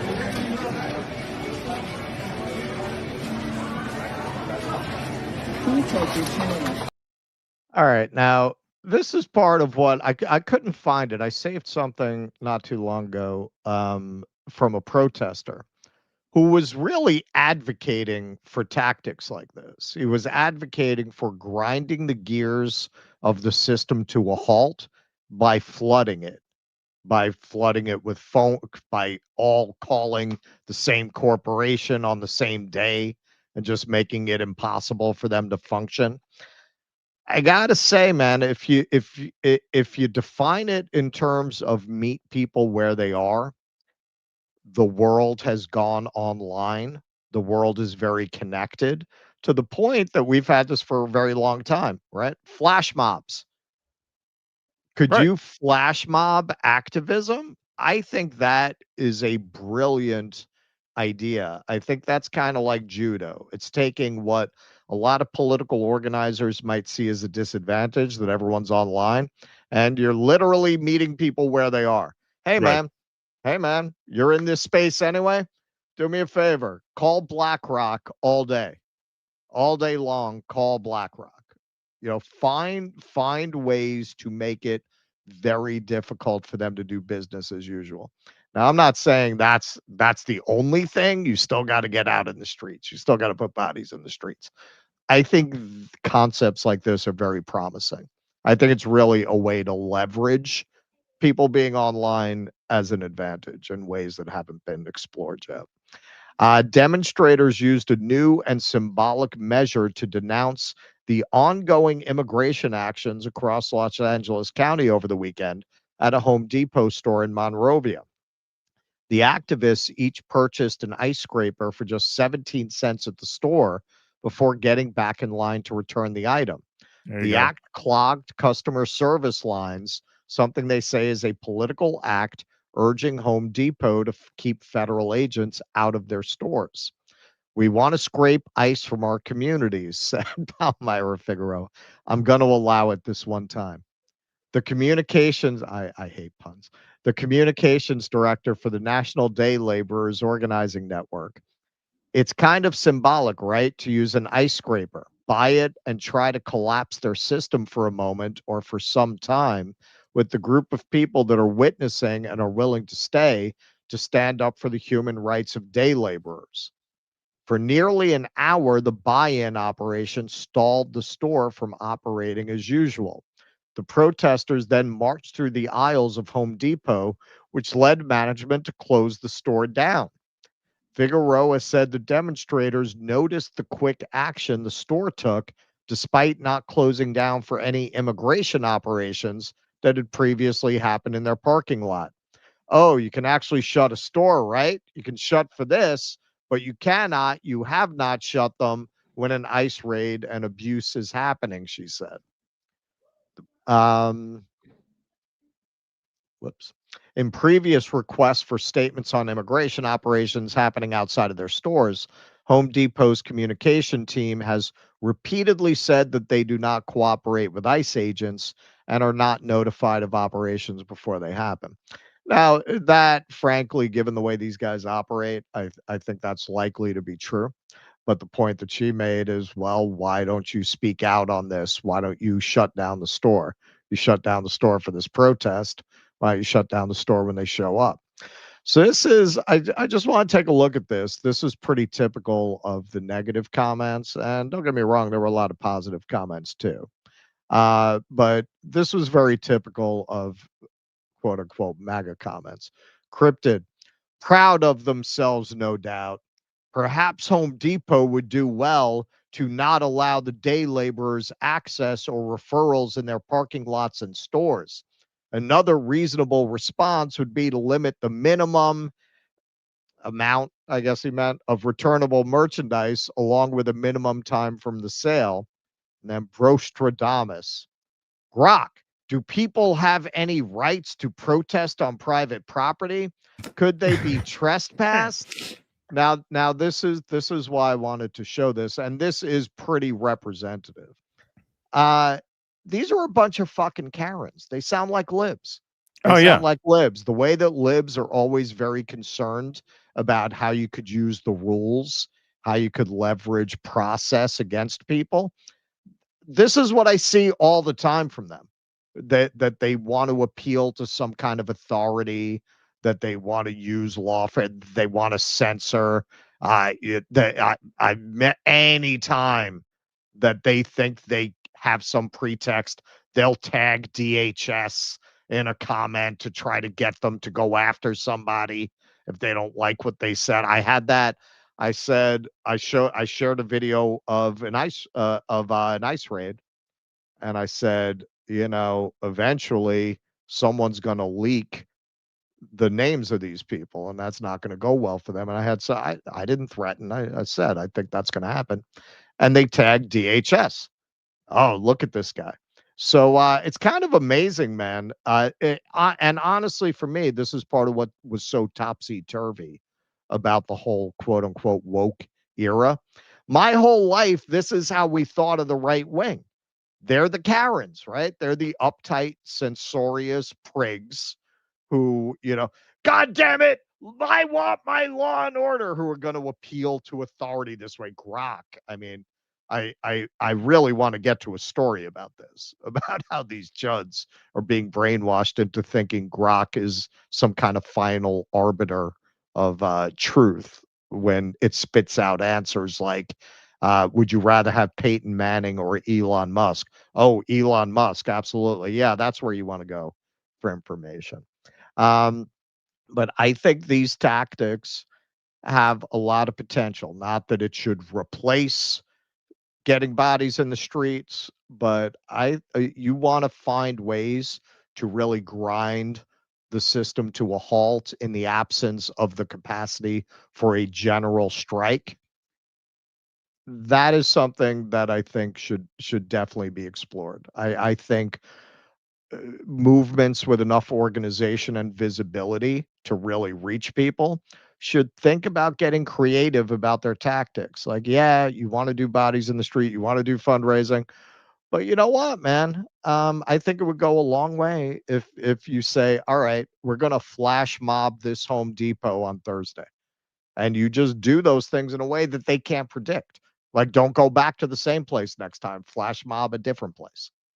Yeah, I mean, well, first of all, the Home Depot is like a notoriously politically active and conservative company. Well, that's true. Yeah, Yep. their co-founder, Bernie Marcus, he was a big Republican mega donor. They have their own like political PAC, which they say is bipartisan. They also contribute to the very pro-corporate Democrats too, but it's a notoriously right-wing company. Home Depot always makes headlines for that every presidential cycle. They throw in huge boatloads of money, so it's a very politically active corporation for them. Oh well, we're not alerted to these raids before they happen. Okay, so do something about it, right? Right. And why don't it's not like you're a company that shies away from political speech.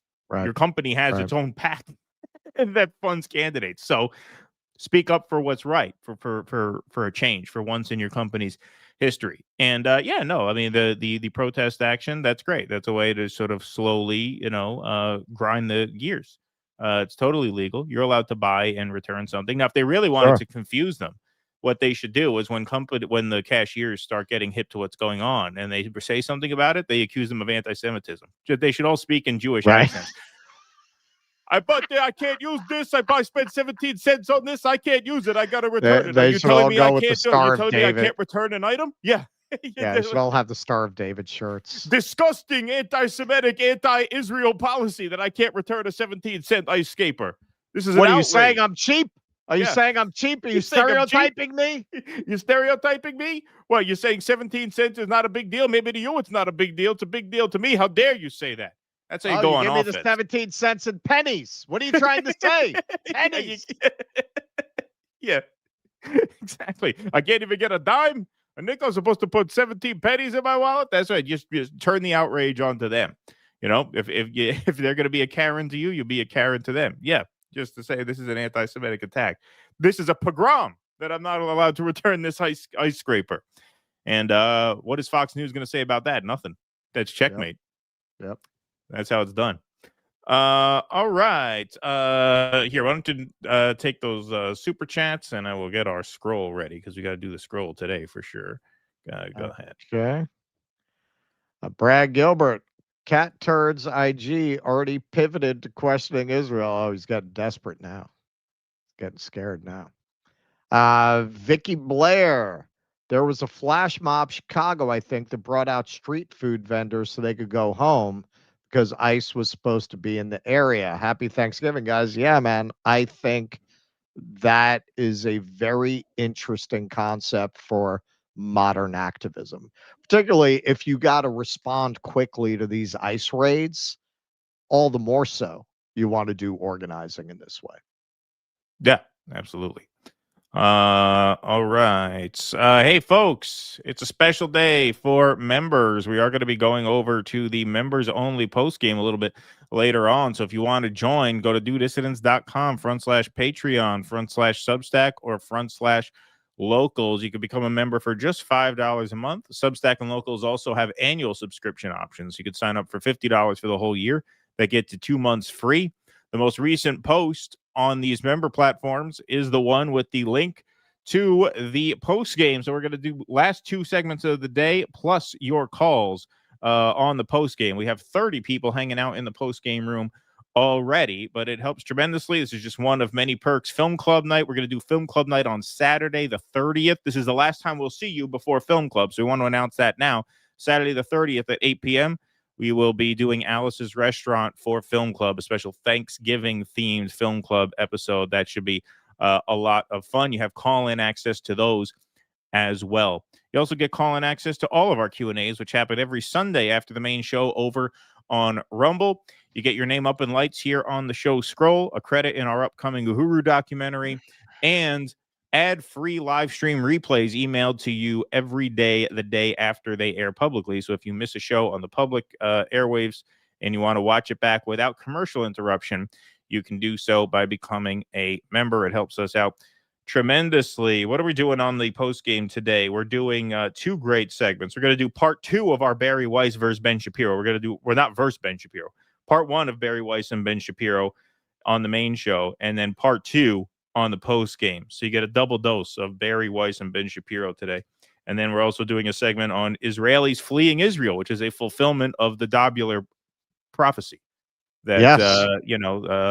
people will not want to stay in a pariah state for so long. So that's coming up on the post game today. Links are right there. newdissidents.com/Patreon/Substack and /locals.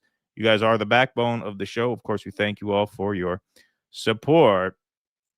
Okay. Everything is proceeding as I have foreseen. Okay. Bunny Ripley says, "Hey, DD, embarrassed to pester you, but it's going on 3 weeks since I heard from you responding to sponsoring the show with no response to my follow-ups. I'm not even sure you're seeing them. EP runtime is less than 10 minutes. Yeah, I talked to Russ about this. It said that there was an email reply. So I may have thought that either Russell or Jake replied, and they may have thought that I replied because it had the little reply symbol on the email. So I apologize about that if there was no response actually sent, just a miscommunication. If it's a 2-song EP, we probably want to have something a little bit longer to put a sponsorship on the show, but I will give it a listen. I thought that you were given a response, so I will check that out. But thank you, Bunny Ripley. Appreciate that. T-Bone, you two are just total treasure. So talented and with amazing hearts. The show just keeps getting... Aww. Oh, thank you. I can gush all day. Love you too, and Jake. T-Bone. Thank you. That's very nice. Appreciate it. You make me want to felch you, T-Bone. Yeah. I'm feeling a little the felch. I'm feeling a little of the felch coming on. Okay. Where are we now? All right. Beautiful. All right. Let's take that out there. Beautiful. Okay. We will move right on along here. All right, folks. Here's a funny one. James Comey and Letitia James prosecutions dismissed. That's right. This was something that a lot of people saw coming, and here it is. A federal judge on Monday tossed the Justice Department's cases against former FBI Director James Comey and New York Attorney General Letitia James, ruling the appointment of President Trump's hand-picked prosecutor was invalid. The decision is a major rebuke of the retribution campaign against Trump's longtime enemies. Attorney General Pam Bondi said during a Monday briefing she will take all available legal action, including immediate appeal. Here she is. All available legal action, including an immediate appeal, to hold Letitia James and James Comey accountable for their unlawful conduct. It's just L after L after L. Why I never. Yeah. Senior U.S. District Judge Cameron McGowan Curry dismissed both cases without prejudice. I conclude that all actions flowing from Ms. Halligan's defective appointment, including securing and signing Ms. James's indictment, constitute unlawful exercises of executive power and must be set aside, she wrote in an order in James's case. She reached the same conclusion in Comey's case.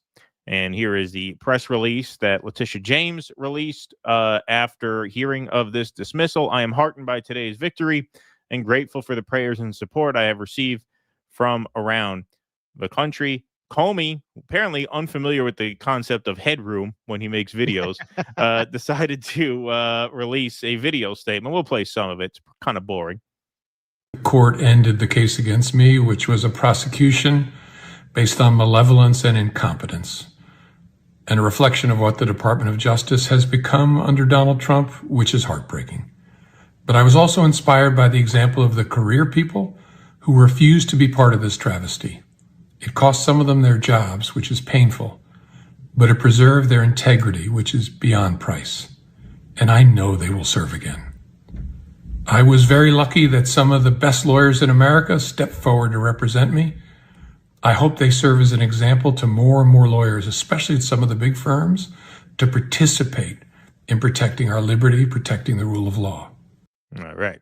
Nate, listening to all of that. Free Palestine.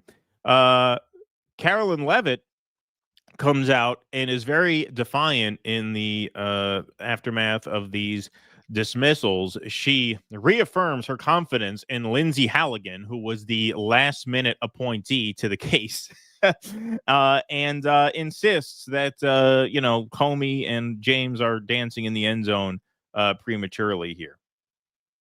Expect will happen next, Caroline?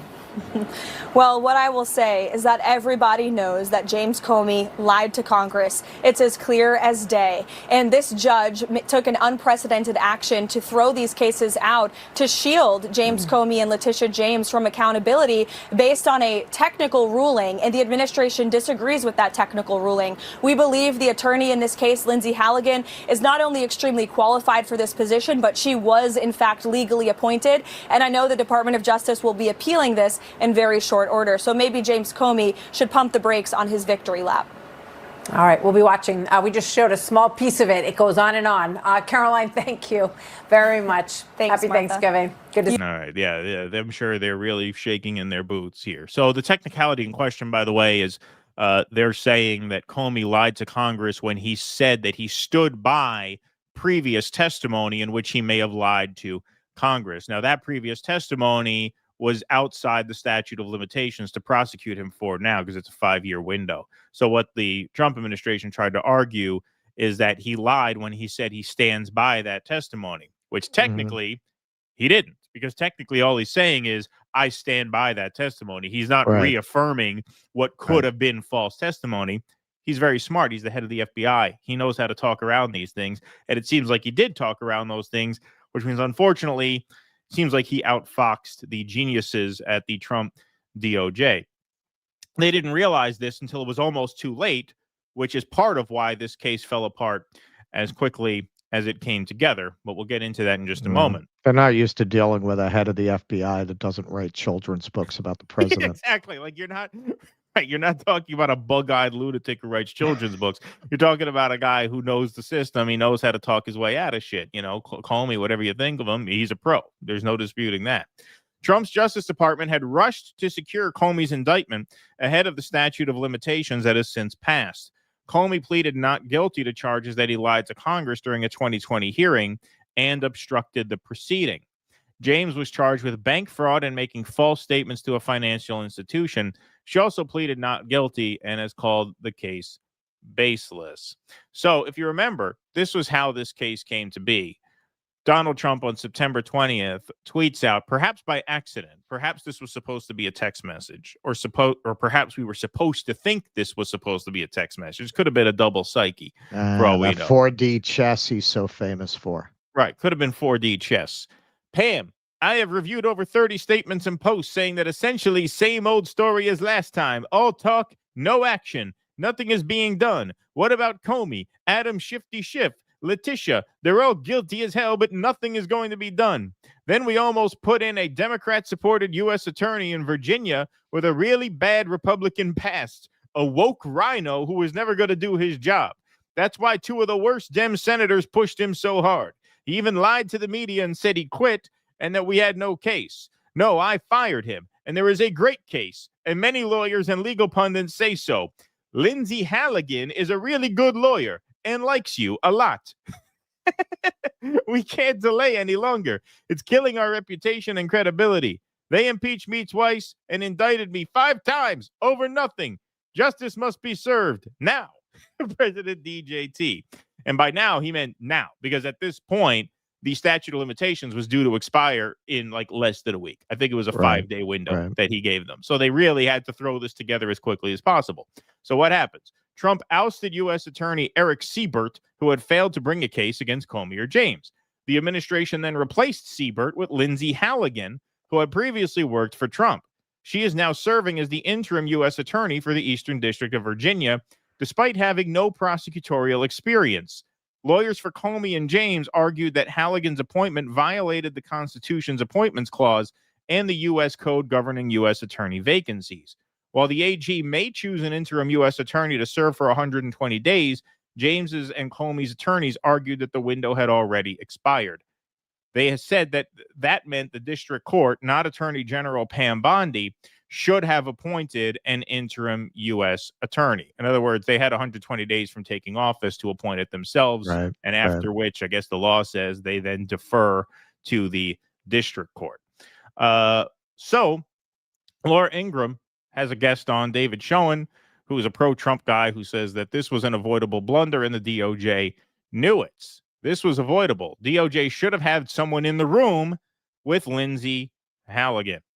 Procedural stuff here is in question, but you say this was avoidable. How so? It was avoidable because, quite frankly, the Justice Department should have just put somebody in the room with Lindsay Halligan. It would have taken away all of the arguments for dismissal, quite frankly, based on all the decisions around the country. I still don't think the decision is right, but it was avoidable in that sense. I give Lindsay Halligan great credit, and she showed great courage here. She looked at the facts and the evidence. She saw that there was a wrong committed, and she got an indictment. She was put in this position, and she should have had more support than she was given. But it's not a major setback for the Trump administration. Well, that's it's not a major setback relative to the Epstein files. Like, luckily, there's a lot worse shit that's coming out where, no, this is not a major setback if you look at it that way. But he mentions there she got the indictment. She got the indictment. Did This she really is get it. the There's a indictment? woman who got me through many lonely nights with her raw MAGA OnlyFans account. Yeah, right, exactly. She really blazed a trail there. 92% of women on OnlyFans are liberals. She really made a space for people like me. Yes, real Jackie Robinson type there. But here's a question. Did she really get the indictment? Did she legitimately get the indictment, or was there fuckery about there as well? DOJ admits not all grand jury members saw the final version of the indictment against James Comey. This was just this month this came out. The Justice Department admitted Wednesday that not every member of the grand jury in former FBI Director James Comey's case saw the final version of the indictment, an error that could get the case thrown out.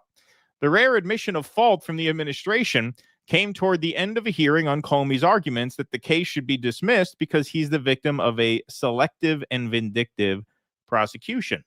U.S. District Judge Michael Nachmanoff of the Eastern District of Virginia pressed prosecutor Tyler Lemons about concerns two other judges had raised about information that appeared to be missing from the transcripts of the grand jury proceedings.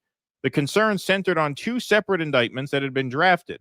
One that showed the grand jury had indicted Comey on 2 of 3 counts, and a second that had just the 2 counts, with the third missing. Lemons acknowledged that a grand jury coordinator had edited the first indictment, which was then signed by Lindsay Halligan, the acting U.S. attorney for the Eastern District of Virginia. The second indictment is a document that was never shown to the entire grand jury, Nachmanoff asked. Yes, that is my understanding, Lemons responded. Nachmanoff then briefly questioned Halligan, a former personal lawyer to President Donald Trump with no prosecutorial experience. Yeah, see, this is a tough first job to give someone who's not used to doing this and giving them like less than a week to do it. Halligan, who presented the case to the grand jury on her own just days after she was appointed, said the foreperson and one other grand juror were with her when she presented the second indictment to a magistrate judge.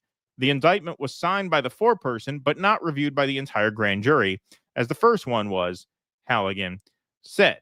So, one day later, they realized, oh boy, kind of stepped in it. Justice Department reverses course, now says full grand jury review James Comey's indictment.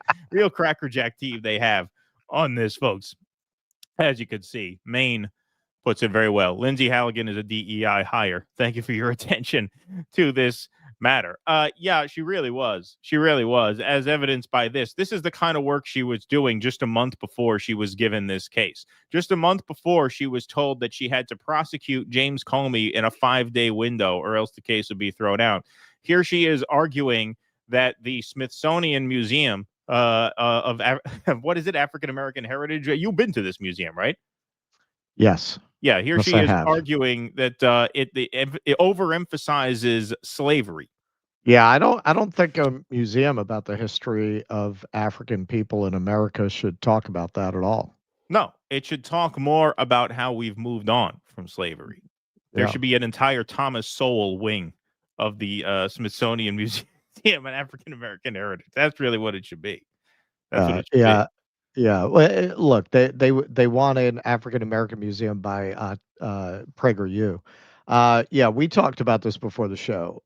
As you know, if you've watched the show for a while, I'm very skeptical of anti-racism and that kind of thing. So when I went to it, I was almost expecting that. No, it was. If you have a problem with the way the history of race is presented in that museum, you're probably a racist. No normal person is going to go to a museum about the history of Black life in America and take offense that they have like whips on display that were actually used on slaves. Like, why would that bother you? It's not like that's all that's in there. There's an enormous display about music and culture. Like, what? Of course, that's in the museum. Yeah. Well, let's see. Who do you believe, Russ or Lindsay Hannigan? Let's hear her make her case. So, like just about every other country in the world, the United States has got a checkered past. I mean, what should we do in terms of our museum? Should we ignore that? Should that be massaged in a certain way to make it less significant? I mean, some of the worst episodes in our history were formative experiences that led us to where we are today, and those typically are reflected in museums. I'm sorry, before she opens her mouth, she looks like the lighting stand-in on like Melrose Place. That's what she looks like. Okay, It is very funny that you said that, because that I was exactly thinking that. I was thinking Aaron Spelling very famously had a theory of casting that you should basically want to fuck everybody. It seems honestly like that's a lot of how Trump picks people. Yeah. Yeah, he picks these people who look like they walked off the set of an Aaron Spelling show. Qualifications be damned. Right. Yep, I think the fact that we had our country was involved in slavery is awful. No one thinks otherwise. But what I saw when I was going through Some the people museums think otherwise. personally was an overemphasis on slavery, and I think there should be more of an overemphasis on how far we've come since slavery. Our country is a country of progress, and it's the greatest country in the world, and we should... Well, what's amazing about that is, like, let's say they build an Obama wing. You think these people are going to love that? Not that Obama was even African American. That's a different different thing, right? Let's say Michelle Obama. Fuck it. Let's say a Jackie Robinson. Let's say they really emphasize the progress that Black people have made. Oh, and they had those these people would have a I'm sure they have them. But let's say it was all that. I'm sure they'd have a problem with that. They'd call that out too. Oh, this is divisive. This is woke. It needs to be defunded. It's DEI, right? Heads you win, tails heads I win, tails you lose. Through the Smithsonian and feel proud when we leave. There's a lot of history to our country, both positive and negative, but we need to keep moving forward. We can't just keep focusing on the negative. All it does is divide us, and we really need to unite the country and focus on all the positive as we approach America's 250th birthday. All right, well, we'll keep watching this. Right. That's a history museum. Like, you could still talk about uniting the country, which oddly enough you guys don't. But that's a history museum. That's an African American history museum. Specifically. I think to argue that is puts an overemphasis on slavery is kind of cartoonishly absurd. But that is the minds of the woman who Donald Trump gave 5 days to build a case against James Comey with no prosecutorial experience. So this is something that Russ has talked about in the past, about how a lot of times fascists are too stupid to really execute fascism the right way, and that if there's any hope this country has, it's that these people are just too incompetent, too cartoonishly like idiotic to actually execute the master plan. And that seems to be the case so far. I think James Comey's a terrible guy. That has fuck all to do with any of this. It was obviously a selective prosecution. I'm against selective prosecution, no matter which way it goes. Sure. A lot of the lawfare that the Democrats ran against Trump was a lot of why Trump was elected. Guess what he was elected to do? In part, to stop the lawfare, not to just turn it on the other side. Like, if you're just going to turn it on the other side, that's a downward spiral. The only way that stops is when one side just actually decides that principle is more important than the partisan tit for tat. So I don't have any sympathy for the idea, well, we had to do this because you did it to us. No, you don't. No, you don't. If you actually care about the country and you actually care about the rule of law and you actually care about the Constitution and the concept of equal protection under the law, then you don't just chomp at the bit to stick it up the other person's ass because they did you wrong. The principle is more important. To adding to that, because I've said in the past, you know what? That's my opinion on this. I don't like weaponization of the government in any direction. If all you're going to do is go after the people who went after you, I think there are people who could let that go, even though I'm not for it. But you're obviously doing much more than that. This is an administration that can't, their favorite thing to do is harass people and try to prosecute people and arrest people and deport people. And this was a high-profile example, and it was their idiocy and incompetence that was their undoing. You put someone like that, who has never prosecuted a case before in their life, in charge of prosecuting the head of the FBI with less than a week to figure out how to do it. It's laughable, man. It's laughable. These people are a joke. Hey, Pam, who's the best piece of ass in the department? I want the best piece of ass prosecuting this case. Oh yeah, she looks like a piece of ass. All right, why don't you put her in charge? No prosecutorial experience, no problem. It's a slam dunk case. All my sycophants tell me that. He's tell me guilty it's as a hell. slam dunk. He's guilty as hell. Yeah, it's that became very clear to me when I went through Cash's book, Government Gangsters, right? So everyone, all the Cash fans, all the Cash true believers kept telling me, you got to read this. You got to read this. I read it. I listened to it on plane rides. Yeah, it was very clear that what his vision of draining the swamp was going after Democrats. He pretty much explicitly says that in the book. To him, the deep state are Democrats. So what did you think they were going to do, especially on the behest of cartoonishly corrupt and personally vindictive Donald Trump? That they were going to drain the swamp, or they were just going to weaponize the government to a level never seen before against Donald Trump's personal political enemies? And of course, it's the latter. You got an attorney general who doesn't understand that hate speech is constitutionally protected. Right. Who would literally say in an interview, that kind of hate speech is not protected speech.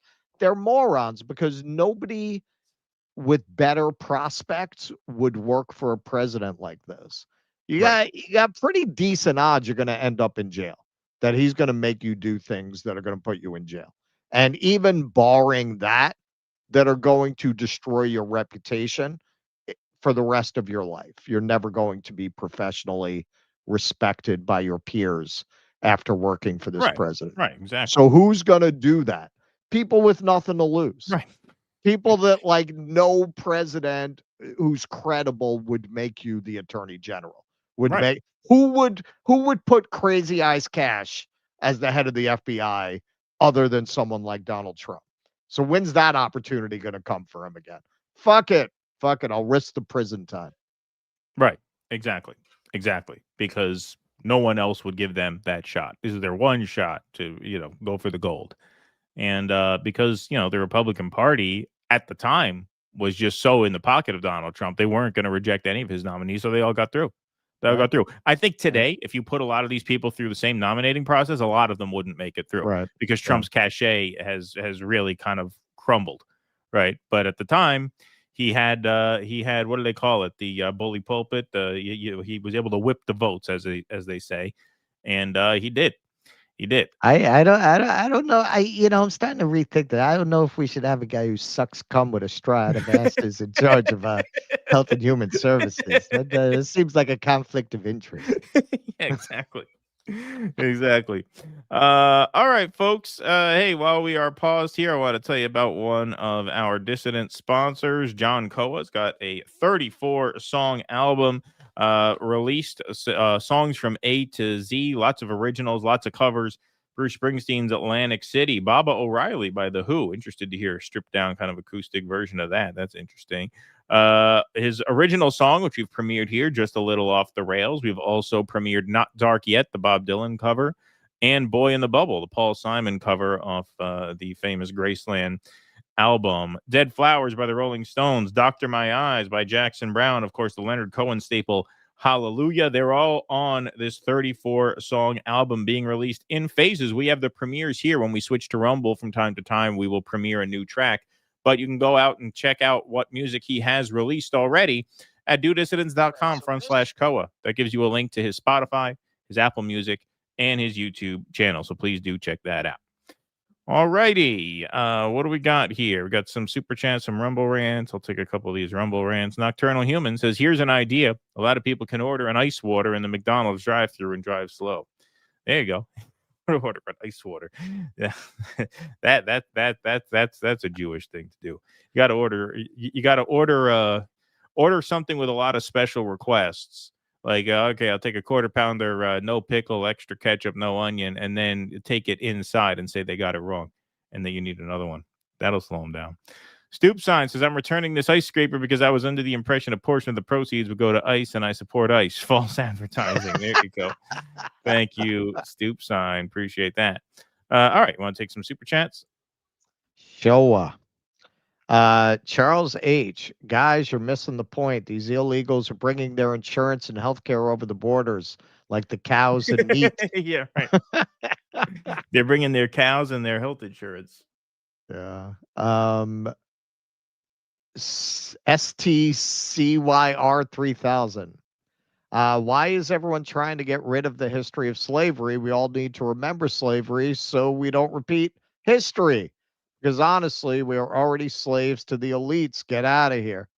Good point. Yeah, well, that's why they want us to forget it, because they don't want us questioning the system as it exists and who benefits from it and who has benefited from it. That's right. Race car. 2 ways to tell if a person generated their email with AI. 1, big ass hyphens that are super wide. T, semicolons. Nobody uses semicolons, but AI loves those things. Is that true? Is that true? That nobody? I mean, semicolons are underused. They're more like, yeah. I mean, the opportunity to use a semicolon doesn't really come up on like Twitter. That's more like for long form writing, I guess. I use them from time to time. Although now I tend to use hyphens. I use dashes sometimes. I use both. Yeah. Yeah, I use both. I can employ a semicolon when I have to. All right. Let's move right on along. That's what RFK said. Yeah, I can use the semicolon. Okay. That's the most advanced form of felching is when you penetrate the semicolon. That's you have to have a lot of experience. You shouldn't do that the first time out, kid. No, you need an extra big gulp straw for that. You need a long straw for that. They don't even offer those in New York anymore since Bloomberg. That's why I don't go there as much as I used to. Yeah. All right.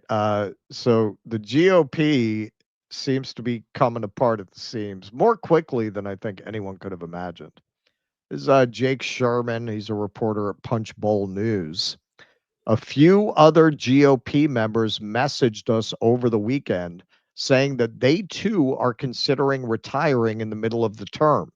Here's one particularly exercised senior House Republican. Quote, this entire White House team has treated all members like garbage. All. And Mike Johnson has let it happen because he wanted it to happen. That is the sentiment of nearly all. Appropriators, authorizers, hawks, doves, rank and file. The arrogance of this White House team is off-putting to members who are run roughshod and threatened. They don't even allow little wins like announcing small grants or even responding from agencies.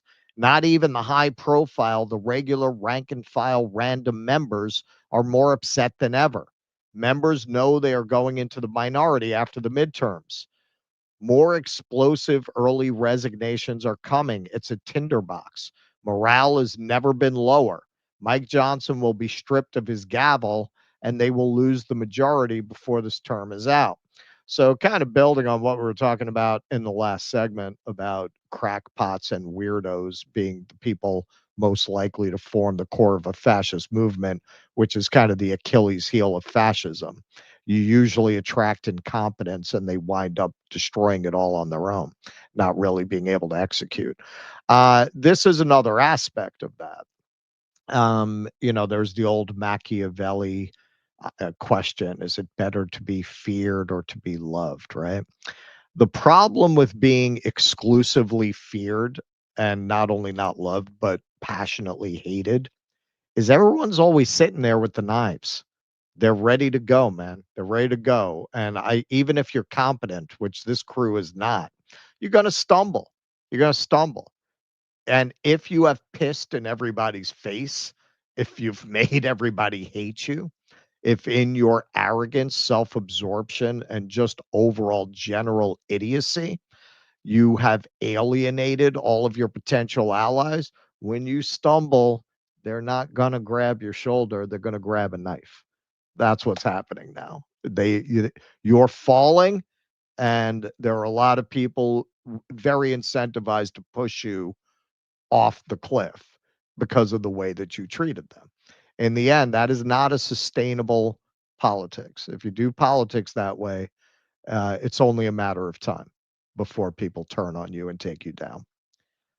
So this is Marjorie Taylor Greene responding to that.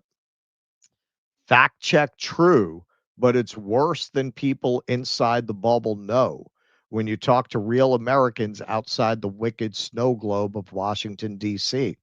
Myself and many of my colleagues come courageously roaring into 2025 with legislation that matched the 2024 electoral mandate, only to be totally sidelined by Johnson under full obedience of the White House. Executive orders are temporary. Q memes have not obliterated the deep state. And my colleagues constantly trying to pass loyalty tests instead of demanding what is right won't help Americans pay their rent or stop corporations from buying up homes, buy their groceries, provide good paying jobs, and stop foreigners with visas from stealing their jobs, stop American tax dollars from funding foreign wars and causes, or rebuild the value of the dollar. Passing effective legislation that gets signed into law is permanent and actually solves Americans' problems. Now that House members are switching gears into campaign mode and will be fighting for their lives, our legislative majority has been mostly wasted. Our best shot was the first 6 to 9 months. And when Republicans likely lose the midterms, it will become total and complete political war and gridlock once again. The uniparty always wins no matter which way the political pendulum swings, leaving the American people empty-handed. What is the convincing message for 2026 and likely 2028? It will be the American people asking candidates, what tangible thing have you done for me, and how did it or will it make my life better? And then actually trying to get them to vote after both parties have failed them. Serious changes are needed, and words are unconvincing. I did not have Marjorie Taylor Greene becoming the Thomas Paine of our times on my bingo card, but she is summing up our political system better and more directly than just about anybody out there. And what's very important about her voice is she is reaching people that are very difficult to reach with that kind of a message. So here's Trump. He's not done going after Massey, going after Marjorie Taylor Greene. Whatever happened to Senator Rand Paul? He was never great, but he went really bad. I got him elected twice in the great Commonwealth of Kentucky. But he just never votes positively for the Republican Party. He's a nasty little guy, much like Congressman Thomas Massey, a.k.a. Rand Paul Jr., also of Kentucky, which I won 3 times in massive landslides. A sick wacko who refuses to vote for our great Republican Party, MAGA or America First. It's really weird. Yeah, no, they're the weird ones. Yeah, they're the weird ones. So Clint Russell responded to this. I keep telling you, he ousted MTG, put a $22 million primary bounty on Massey, and is now sharpening the knives for Rand Paul. Trump round 2 is pure swamp. Yep. Anyone that puts America first will eventually be attacked. It's fucking crazy. Yep. And Marjorie Taylor Greene quote tweeted this, boosted it quite a lot. This sums up almost every call and text message I've had all weekend. So this is, she shared something from Ann Vandersteel. It's over. The whole MAGA psyop is over. It's America only, ride or die. Don't slide into my DMs whining about flipping on Trump. No, he flipped on us. Watch this video and tell me where you do not agree. And if you come at me with some 5D chess crap, you're going to get a block. Good for you. Good for you. I probably don't agree with you about pretty much anything, but this is pretty based. Put all those bots on notice. Yep. Why is Epstein You hear the what she said? No 5D chess. Why? Yeah. Oh, she this one tweet out no 5D chess. said no That was 5D our chess. talking point today. Why is Epstein the dividing line? Why are the talking parrot head influencers still backing someone who has done the following and telling us we are not America first and that we are panicans? I am America first, full stop. Loyalty is a two-way street. So the video that she shares at the bottom of this is from what are they called? Black Scout Survival. All right, so they're based in South Carolina. This guy, I forget his name now, but he's an ex-Marine and a survival expert. Basically, they sell survival gear, they give survival training.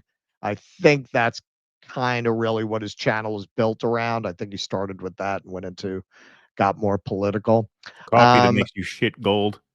Exactly. Start a gold savings We're account. getting alchemy coffee. Alchemy coffee. So yeah, he laid down, this is about a half-hour video where he breaks down point for point how Trump has betrayed the MAGA movement, right down to calling them out on the Epstein stuff, man. That's when you lost this guy, man, you're in trouble. Now we know that Elon and Trump had some friction a while back. Elon stated Trump was in the Epstein files. Seems to be he was right. Lots of 1,380 times his name was mentioned. But anyway, back to Doge. Well, that's the obvious. Every grown adult should be thinking, what happened to saving all the money? Man, they were talking about $5,000 Doge checks. What happened to fixing the machine? Government waste. What happened to the Vengeance Tour, right? Elon was out there with a chainsaw. People don't want to admit it, but the dogma doesn't replace reality. It's the one office designed to fight the system, right? Is the first one to get the axe, then maybe the system wasn't the real target. Okay. Sad day, because I know a lot of people were, wanting to see the government spending cleaned up. Okay. But the next domino, the Mamdani situation. Okay. You guys familiar with that one? Right? The guy's a Democratic socialist, a man who's openly trashed Trump, a guy whose entire brand is being the soy version of AOC. And what does Trump do? Invites him to the Oval Office. Now, a lot of us were expecting scorched earth. Trump 2016. F around and find out. No, but we got smiles, handshakes, photo op. And then tells the press, man, I'd feel comfortable living in Mamdani's New York City. Hold on, pause. Don't I'm trying to create content down here, God damn it. Let that sink in. The same New York City where Americans can't afford rent, the streets look like a dystopian movie, and crime is the lifestyle brand, right? Let me play the clip for you. Just want to congratulate. All right. Okay. All right. So listen, man, this is digressing a little much, but I think this illustrates a broader point. Because we talk a lot about how people are misdirected in order to avoid them addressing their real problems. So it is not that you can't criticize New York. I do. I did a whole monologue last week describing New York as a city full of vampires waiting online for the boba tea they saw on Instagram, right? I mean, that's a valid criticism of New York as a city full of yuppie vampires. But to be talking about New York, it's this place of crime. And why do they feed that to rural people? Like, why do they feed that to them? Why are they so intent on directing their attention to a city that most of them have never been to or never going to go to? Why do they do that? Well, so I looked up his company, and it's based in South Carolina. I assume he is too. South Carolina has one of the lowest life expectancy rates in America. So why are they taking these people who have very low life expectancy, have very poor health options in terms of supermarkets, very high smoking rates, very few parks, very few gyms, because they don't want them to look in their backyard. They don't want them to address their actual problems. They want to direct them out. Well, at least I'm not in New York City. I hear they light people on fire in New York City. Meanwhile, look at this shit. Right. South Carolina, life expectancy is 73.5 years. All right, so New York's such a dangerous place, man. The life expectancy must be like, 57 or something. Oh no. It's 83.2 years. We just broke the record for the highest life expectancy in New York City ever. So on average, a New Yorker is going to live 10 years longer than someone in South Carolina. So why do they feed people in South Carolina that kind of propaganda about New York City? It's not even a question of liking or not liking New York City. I don't like it, but for valid reasons, because they don't want you to look at how you're personally getting screwed over. It's just another version of, oh, look at that guy. Look at that guy over there. Meanwhile, your own house is on fire. So here's Alex Jones. You're really in trouble when Alex Jones is going this far to try to figure out how to negotiate the grift.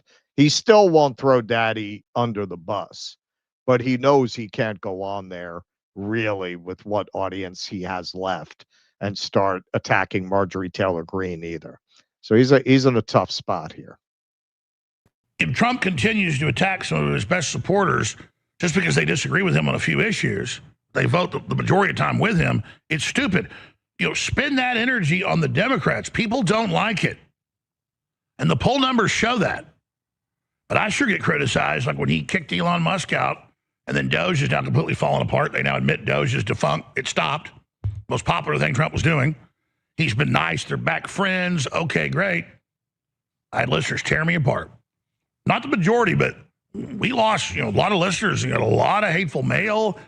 They were, oh, you traitor, you sided with Elon. I didn't side with Elon. He was doing a great job. And the Warren for Elon, you wouldn't be watching this right now, so shut up. A whole bunch of people in administration have now admitted that.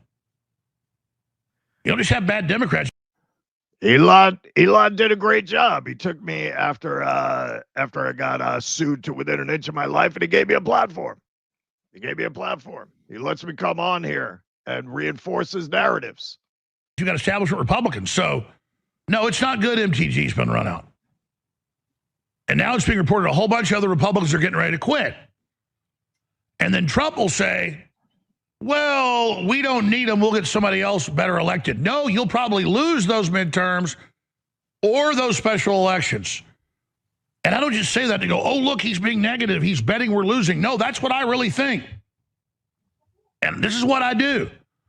And I talk to some of the best political brains out there, and they agree with me. And they talk to Trump all the time, but he cannot handle being disagreed with. Oh, you just figured that out. Donald Trump can't handle being disagreed with. So I just want to point this out because both of them mentioned what great work Doge was doing. Because I think particularly, look, we saw this dynamic before the election. we didn't quite fall into it, to the consternation of many people. But when you really hate the Democrats and you hate the libs and all that shit, and you get these Republican figures or MAGA figures who are attacking the people that you hate or saying things that Democrats would never say, it's very easy to think that that's your political home, or you're more politically aligned with them. These people are still running around talking about how great Doge was. How great was Doge? Doge is dead. What did it actually save? So they announced this week, Doge really doesn't exist anymore. In April, now remember, Elon said it was going to be $2 trillion. That's what he said at Madison Square Garden, right? It was going to save $2 trillion. In April, the Partnership for Public Service, a nonpartisan advocacy group focused on improving the effectiveness and efficiency of the federal government, found Doge's actions had cost taxpayers around $135 billion in its first 100 days through the loss of federal worker productivity, repeated fire and rehire cycles, and paid leave. This figure does not account for the costs of defending the many lawsuits filed against Doge, nor any potential decline in tax collections caused by cuts to IRS personnel. Doge pledged a $1 trillion overhaul of the federal government. That's after he came down from $2 trillion. But in the end, delivered a fraction of this while disrupting key government operations. Had it stayed on track with even Musk's lower benchmark, savings should have averaged $55.6 billion per month, or $555.56 billion total in the 10 months since its inception. Quote, the main problem with this whole initiative is that it seems to have taken a scattershot approach to cutting government rather than a thoughtful approach of targeting where the inefficiencies truly lie, Gruber told Newsweek. As a result, there was likely some significant damage to government functioning, which will be costly in the long run. All right, so these people are still running around basically saying, no, Doge was great. Doge was great. I mean, Alex Jones, let's face it, Elon literally has him by the balls. This guy's been sued for $800 trillion or whatever, man. Elon is his only lifeline, keeping him out of living in a refrigerator box. But the other guy hit that note too. Oh yeah, Doge. Why'd they shut down Doge? Doge was a complete disaster. Elon went in there with the Silicon Valley mentality, move fast and break things. He had no plan. He had no real understanding of how the government works. He literally said that at one point. He literally said, well, we have to shut things off to see what they do, to see what the effect is. These are psychopaths. They don't care about how that affects people's lives. What is he saying there? Well, we'll find out if people start starving or people start dropping dead, Oh, shouldn't have shut off that switch. But it's not so simple. Once you fired all these people, you got to hire them back. They were constantly lying about how much money they saved. At first, they said it was going to be completely transparent. And then when people started finding out that they were lying about the savings, all of a sudden you couldn't track what they were claiming anymore. They got rid of all of the codes that you would have used to run down what they were talking about. So don't forget, these people are mad at daddy now, but they're still a bunch of clowns. Like, they still have not woken up to the fact that the problem isn't just Trump. The problem is a lot of the core premises of MAGA are deeply flawed. They want to go and support a candidate who's gonna cut more snap? Like, what do you think Doge would do? It's not that there are not targeted cuts you could make. Where you could start with Elon's subsidies for his companies and other companies like him. All the money going to Palantir and going to Jeff Bezos. You notice how they don't direct these commentators to direct their ire at those people. It's federal workers making $50,000 a year that are the problem. It's not these enormous defense contracts and the military industrial complex manipulating our political class into keeping us in a constant state of proxy war or direct war in order to justify all of that government spending. That they will never talk about. So don't forget who you're dealing with. Like, yeah, they're mad at daddy now. It's a fun show. It's good to see. There are a lot of things that Marjorie Taylor Greene is saying about the system that, yes, united front. I'll work with anybody on what we can agree on. I really don't care who they are. If Fat Randy Fine tomorrow wants a Medicare for all bill, I will work with Fat Randy Fine on that and oppose him on everything else. I think that's the only reasonable path you could take with politics. But don't forget, these people haven't learned a damn thing. A lot of them. Like they still want what was very bad policy to begin with. They're not only mad they didn't get it, in a lot of respects, they missed the point that a lot of what they wanted was stupid. They didn't get that part. Well, Doge was a disaster from day one. Remember when we covered in February and March of this year, Republicans getting shouted down at their town halls? That was in response to Doge. That was all about Doge. Right. In fact, Marjorie Taylor Greene got shouted down at a town hall. That was a big story. We covered it, where multiple people had to be forcibly removed from the town hall because she was getting so much shit over Doge. So it's just complete revisionist history to say that Doge was the most popular thing the Trump administration ever did. That's nonsense. That just has no basis in reality whatsoever.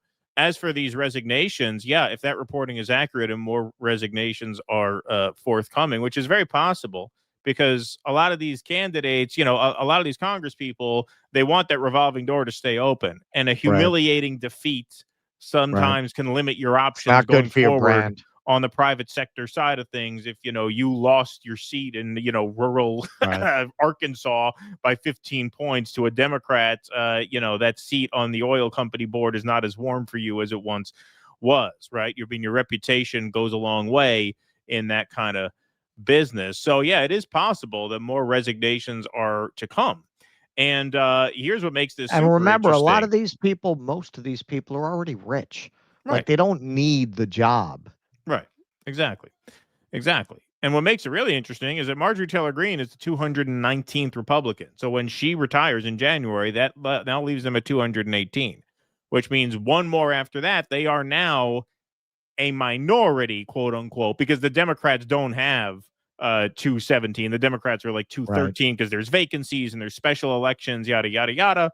But the point is, they're nursing home Congress. Yeah, exactly. Right. Some of them are dead and they're understaffed at the moment, which again is another reason not to promote these geriatrics within the party, because there is a greater than zero chance. It's still not a likelihood, but there is a greater than zero chance that you get half a dozen Republicans resign and special elections go sideways for Republicans, as they have been all year this year. It's conceivable. It's a greater than zero chance that Republicans will be the minority party before the midterms.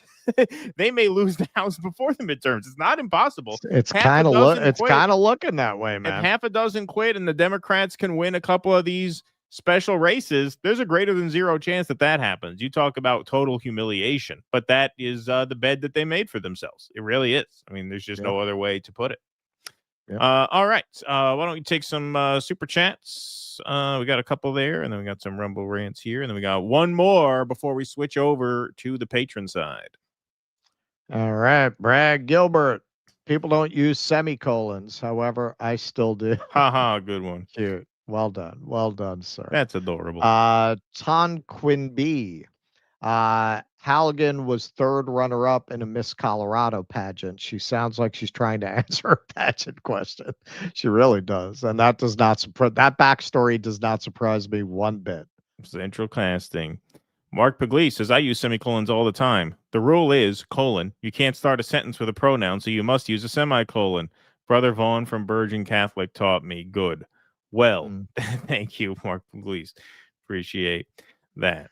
All right, folks, we got one more segment on the day here, and then we are headed over to the post game. So if you would like to sign up, patreon.com/DoDissidents, last call to get over there today. And while that's on the screen, I will also put on the screen The Grifter's Bible, which is a mind-bending novel by El Shabooms. It's now a free weekly series on YouTube with a soundtrack by monumental sonic architecture. Follow the First Electric Church of Jesus Christ as they combine the bleeding edge of black patented neuroscience with the state-of-the-art in Michigas to beat the Great Recession. They sell visions of God to the huddled masses of Deep Ellum, Texas, and the money pours in until the local competition, the police, and the U.S. Navy decide to put a stop to it. There's ass whoopings, car chases, and a showdown at high noon on Good Friday in Dodge City. It's sci-fi noir. It's a picaresque thriller. It's a Western from 10 minutes in the future. It's the Grifter's Bible, film series by El Shabooms with a soundtrack by Monumental Sonic Architecture. New episodes drop every Monday at youtube.com/@El Shabooms. New episode dropped yesterday. Head over to the YouTube channel. Link is right there on the screen, and please do check that out. All righty, folks. We got one more segment on the day. Part one. Part two is going to be on the post-game side of things. How many people we got over there? 53 post-gamers are in the private room already, so that's good to see. And then we will have a Q&A after that is done. All right, folks. The American Jewish Leadership Conference, or the Jewish Leadership Conference, is still going on. Going on. It's crazy. You know, it was supposed to last a few hours, but it's going on for 8 days and 8 nights. This conference is the worst thing to happen to Jews since Zyklon B. Yeah, exactly.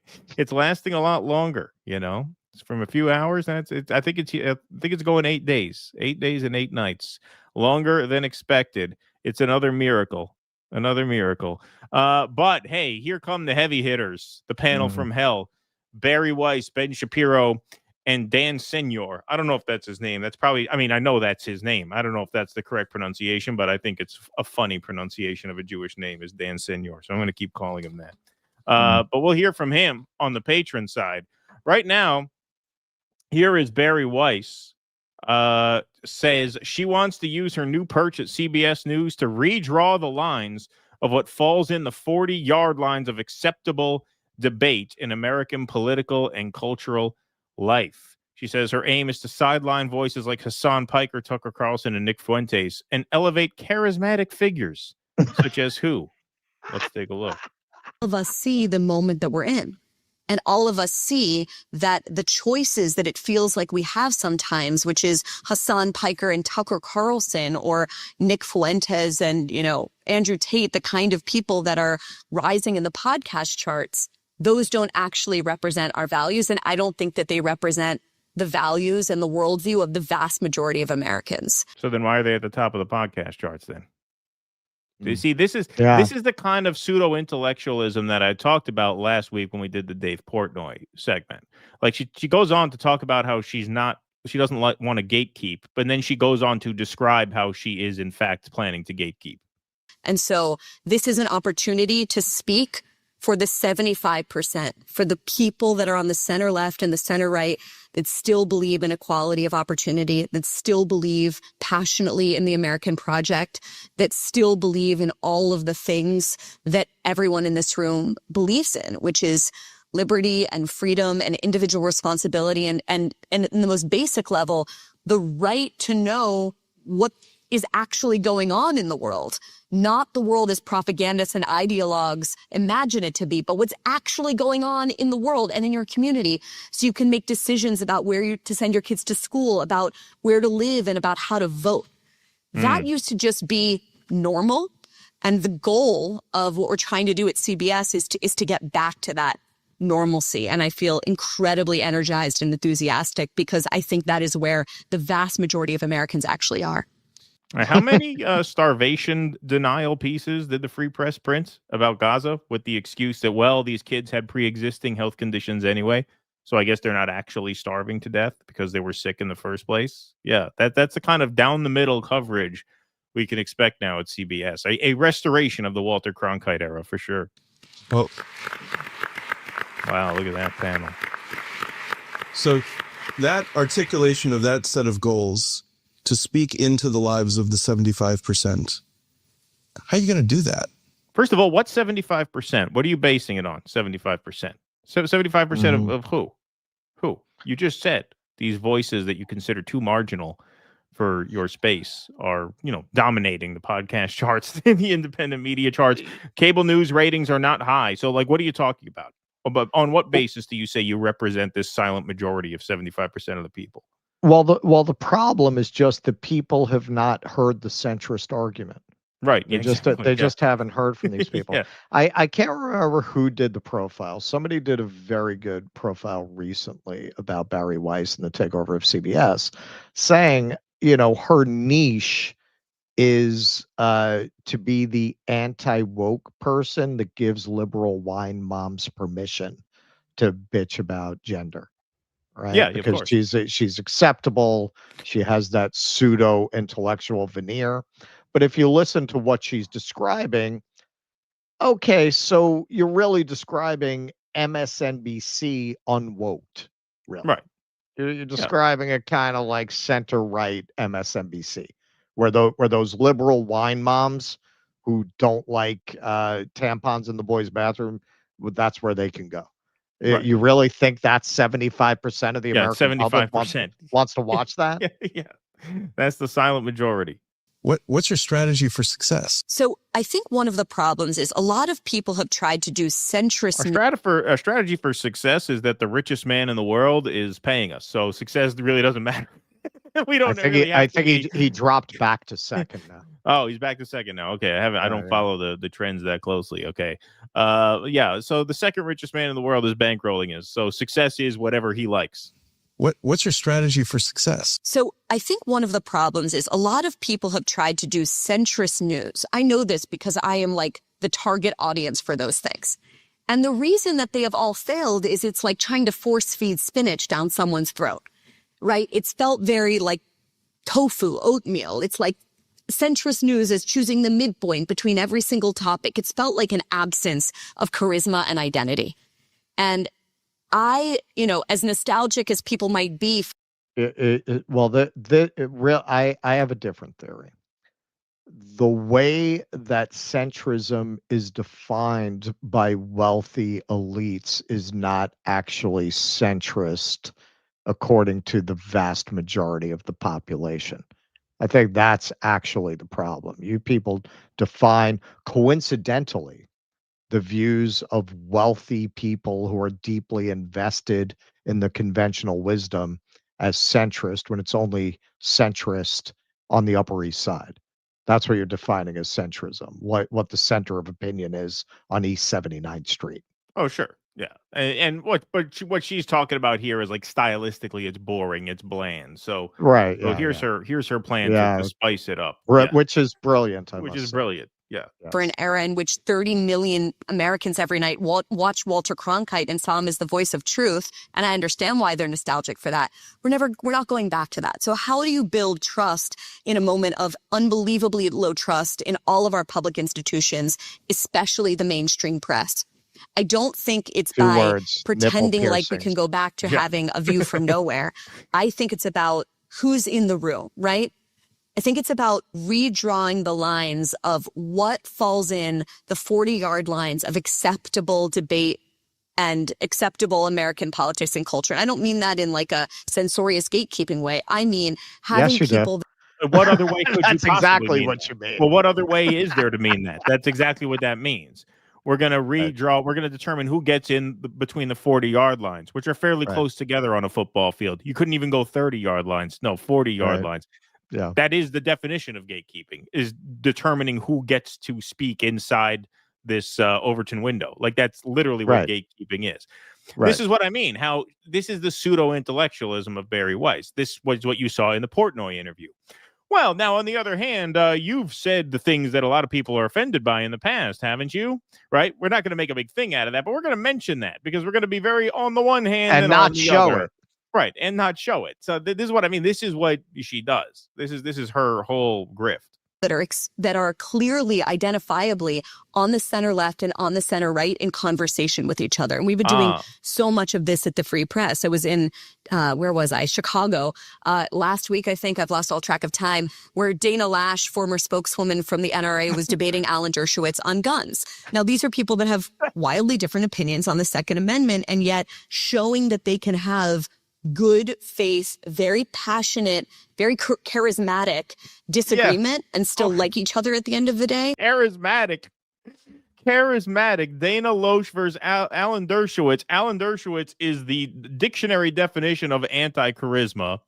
And Dana Loesch is a woman I think 99 out of every 100 people forgot even exists. I don't think anybody's heard that name in like 15 years.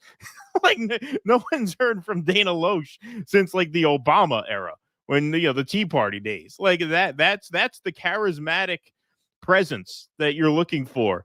Dana Loesch versus Alan Dershowitz. Yeah.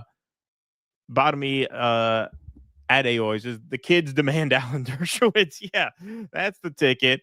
Charismatic figures such as Alan Dershowitz, who reflect where the vast majority of Americans actually are. Statutory grape is an outdated concept. Famous op-ed by Alan Dershowitz. And Glenn Greenwald coming in for the win. The example Bari Weiss gave of the charismatic mainstream debates she believes will revitalize CBS, namely the gun control debate she arranged between Alan Dershowitz and Dana Loesch. Well, I'm telling you, nobody remembers Dana Loesch. I was like, where the fuck you pull that name from? Has so far been watched by a grand total of 860 people in the 5 hours since posting. That's right, 860 views. Now, the way YouTube works, a lot of times the actual view count is higher than the public. It takes a while for the public views to catch up with the total views. My guess is if it's at 860 after 5 hours, it's probably in the 1,100 to 1,200 range. Just to give you some context, if one of our videos gets fewer than 1,200 views in 1 hour, it's considered a total flop. It's a bomb. It's a bomb. It's a total disaster. That'll usually be ranked number 10. They give you 10 out of the previous 10. Like, I guess nobody cared about that one. It only got 1,000 views in 1 hour. Like basically when we do Sudan or unions, we get that. Yeah, right. Anything important gets those kinds of numbers, right? Yes, Exactly. yes. And so, that's why we do RFK love poetry, folks. Got to pay the bills. Christmas is coming up, right? Got to keep the lights on. Got to keep the lights on, as they say. But for 860 views, so that's 1,200 views in 5 hours. It's unheard of that any of our videos do that poorly, much less the $200 million woman here who now runs CBS News. That's what the kids really want. But you know who loves what she's saying? Ben Shapiro. Ben Shapiro tells Jewish Leadership Conference his company targets kids with entertainment content that embodies Judeo-Christian values, so they don't have to see Miss Rachel lecturing them about Palestine. He then praises Larry Ellison and Bari Weiss's capture of CBS. Do not become political in a particular way because they watch the news. They watch the news in large part after they've become a little bit political. And the way that people mostly become political is through culture. It is through kind of the normal water cooler conversations they have day to day. And so one of our goals was, once we had built up a big enough audience, could we start to broaden our mission to include things like entertainment content that was going to shape people's values from the time that they were young. So, for example, we have a children's programming unit called Bent Key that has several 100,000 subscribers, and it embodies all of whom are the parents of children who like you and what you're about.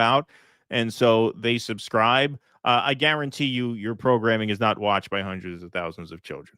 When those parents put on your children's programming, I guarantee what happens in 9 out of 10 cases is the kids start crying and say, I want Miss Rachel. Where's Miss Rachel? Put on Miss Rachel.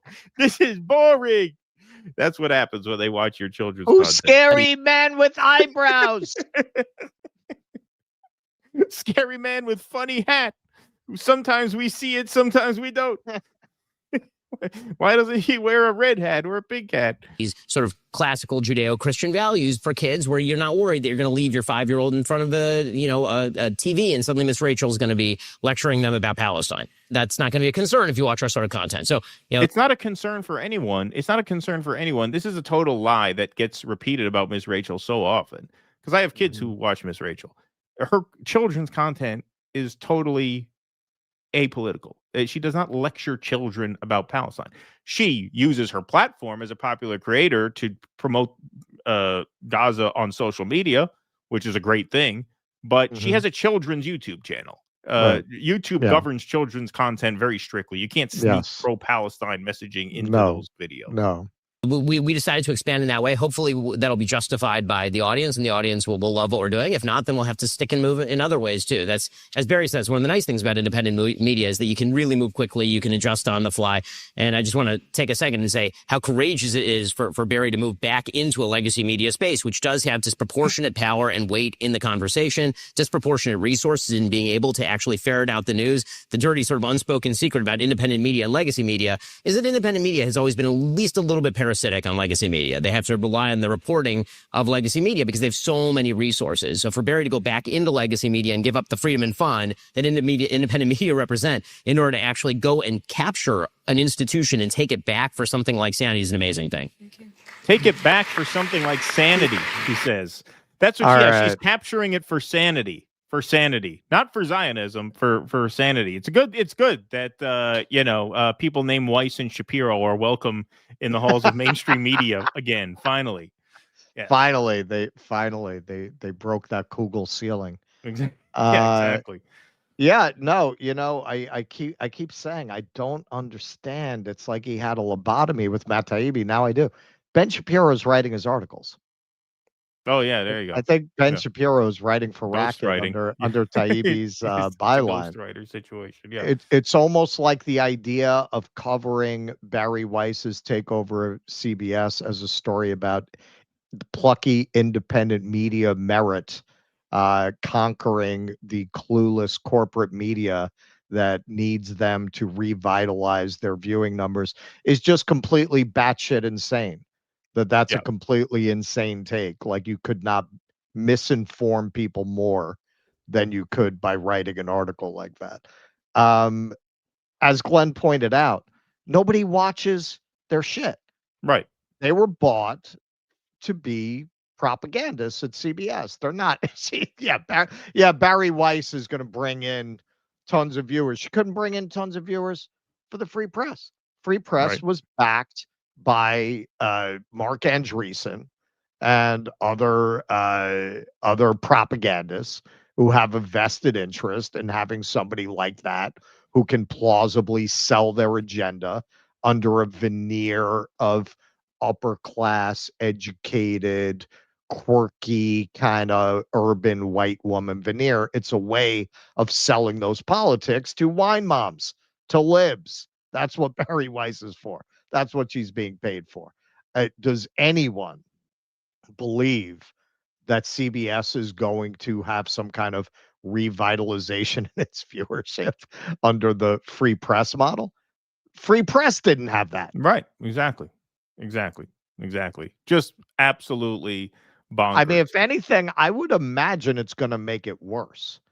Because if you go full right-wing grifter, there are a lot of places to go for that. Exactly. That are not corporate media, which is so tarnished among the people who might like that kind of a very right-wing version of CBS. Why would they go to CBS for that? Well, this is and what then I mean. The people who go to CBS as a trusted news outlet, I'm sure a lot of those have already dropped off. Right. Like, most people with Bari Weiss's politics are, pretty thick-headed, shameless ideologues. They don't really value the pretense of being above the fray, the way she does. Yes. It's a very niche market that you are cornering there. Certainly far less than the 75% of your claims. All right, let's take some Rumble rants and super chats, and then we are headed over to the post game. Sorry, Mark Puglisi got that one already. EO Shush. When I think of MAGA, the quote from a man from Tennessee is, "It's easier to fool people than to convince people they've been fooled. Me once, can't get fooled again." Thank you, EO Shush. I see what you did there. Buckle up. Bari Weiss is about to whip out the charisma. Thank you. Appreciate that. All right, let's take some super chats. Kuznetsky Basame with the super sticker. Thank you. Brad Gilbert, RFK on Grifter's Bible. Go ahead. Ass kicking, not slurping. PW Walker. Weiss is hoping people don't notice her huge assumption that what she was hired to push is even appealing to the 75%. Exactly. Her bosses are hoping for her to push people back into the echo chamber. Yeah, it's not going to work. It's not going to work. Andy Gardner, Dershowitz oozes charisma. He uses a lot of things, I hear. Exactly. Some of those things are in the Epstein files. That's Renault. Marjorie Taylor Greene's resignation doesn't make any sense. She just won against Trump and forced the vote on Epstein files. Trump imploded on visas. She had to have been threatened like Matt Taibbi. I think she probably was. I think she was looking down the barrel of having to fucking run around with private security the rest of her life. And I don't think she's a political junkie like the lifers in that business are. Right. I think it wasn't worth it to her. Andy Gardner, happy Thanksgiving. I am Reverend, you are my canyon. I am your gravy boat as I hold your nose. boat as I hold your nose. Yeah, I was playing that for Negi yesterday. I was cracking up. Yeah. You got one more? I think you got one more. Do I? No, Yep. I don't have anything else up there. Well, I It's saw not this showing up. Thank God MSM is slowly dying and wasting hundreds of millions of oligarch dollars while trying to futilely remanufacture our consent. Thank you, Kaczynski, for saying. Appreciate that very much. All right, everybody. Well, that is our show so far. We have a couple more segments to do. Part 2 of the Jewish Leadership Conference and the Israeli Exodus coming up in 5 minutes for patrons. For real this time. This is not like the Egypt one. This is an Right. actual Exodus. The real one. Exactly. Patreon.com/do dissidents if you want to sign up for $5 a month and get access to the remainder of the program. We are also going to take calls from our patrons after those 2 segments. Let's see how many people we got over there. 80 so far. Great. We'll have a bigger crowd as this turns over. Appreciate you all very much. If you are not joining us for the post game, please have a very happy Thanksgiving. You earned it. Appreciate all of you. We are thankful to all of you. And we will see you back on Sunday. No show Thursday, of course. We will see everybody back on Sunday. Patrons will see us in 5 minutes and for Film Club night on Saturday night. But everybody else, thank you very much for doing what you do and being here this afternoon. Appreciate you all. There will be a 5-minute intermission. If you're a patron, you have the link to the members only room in your email, and we'll see you in 5 minutes.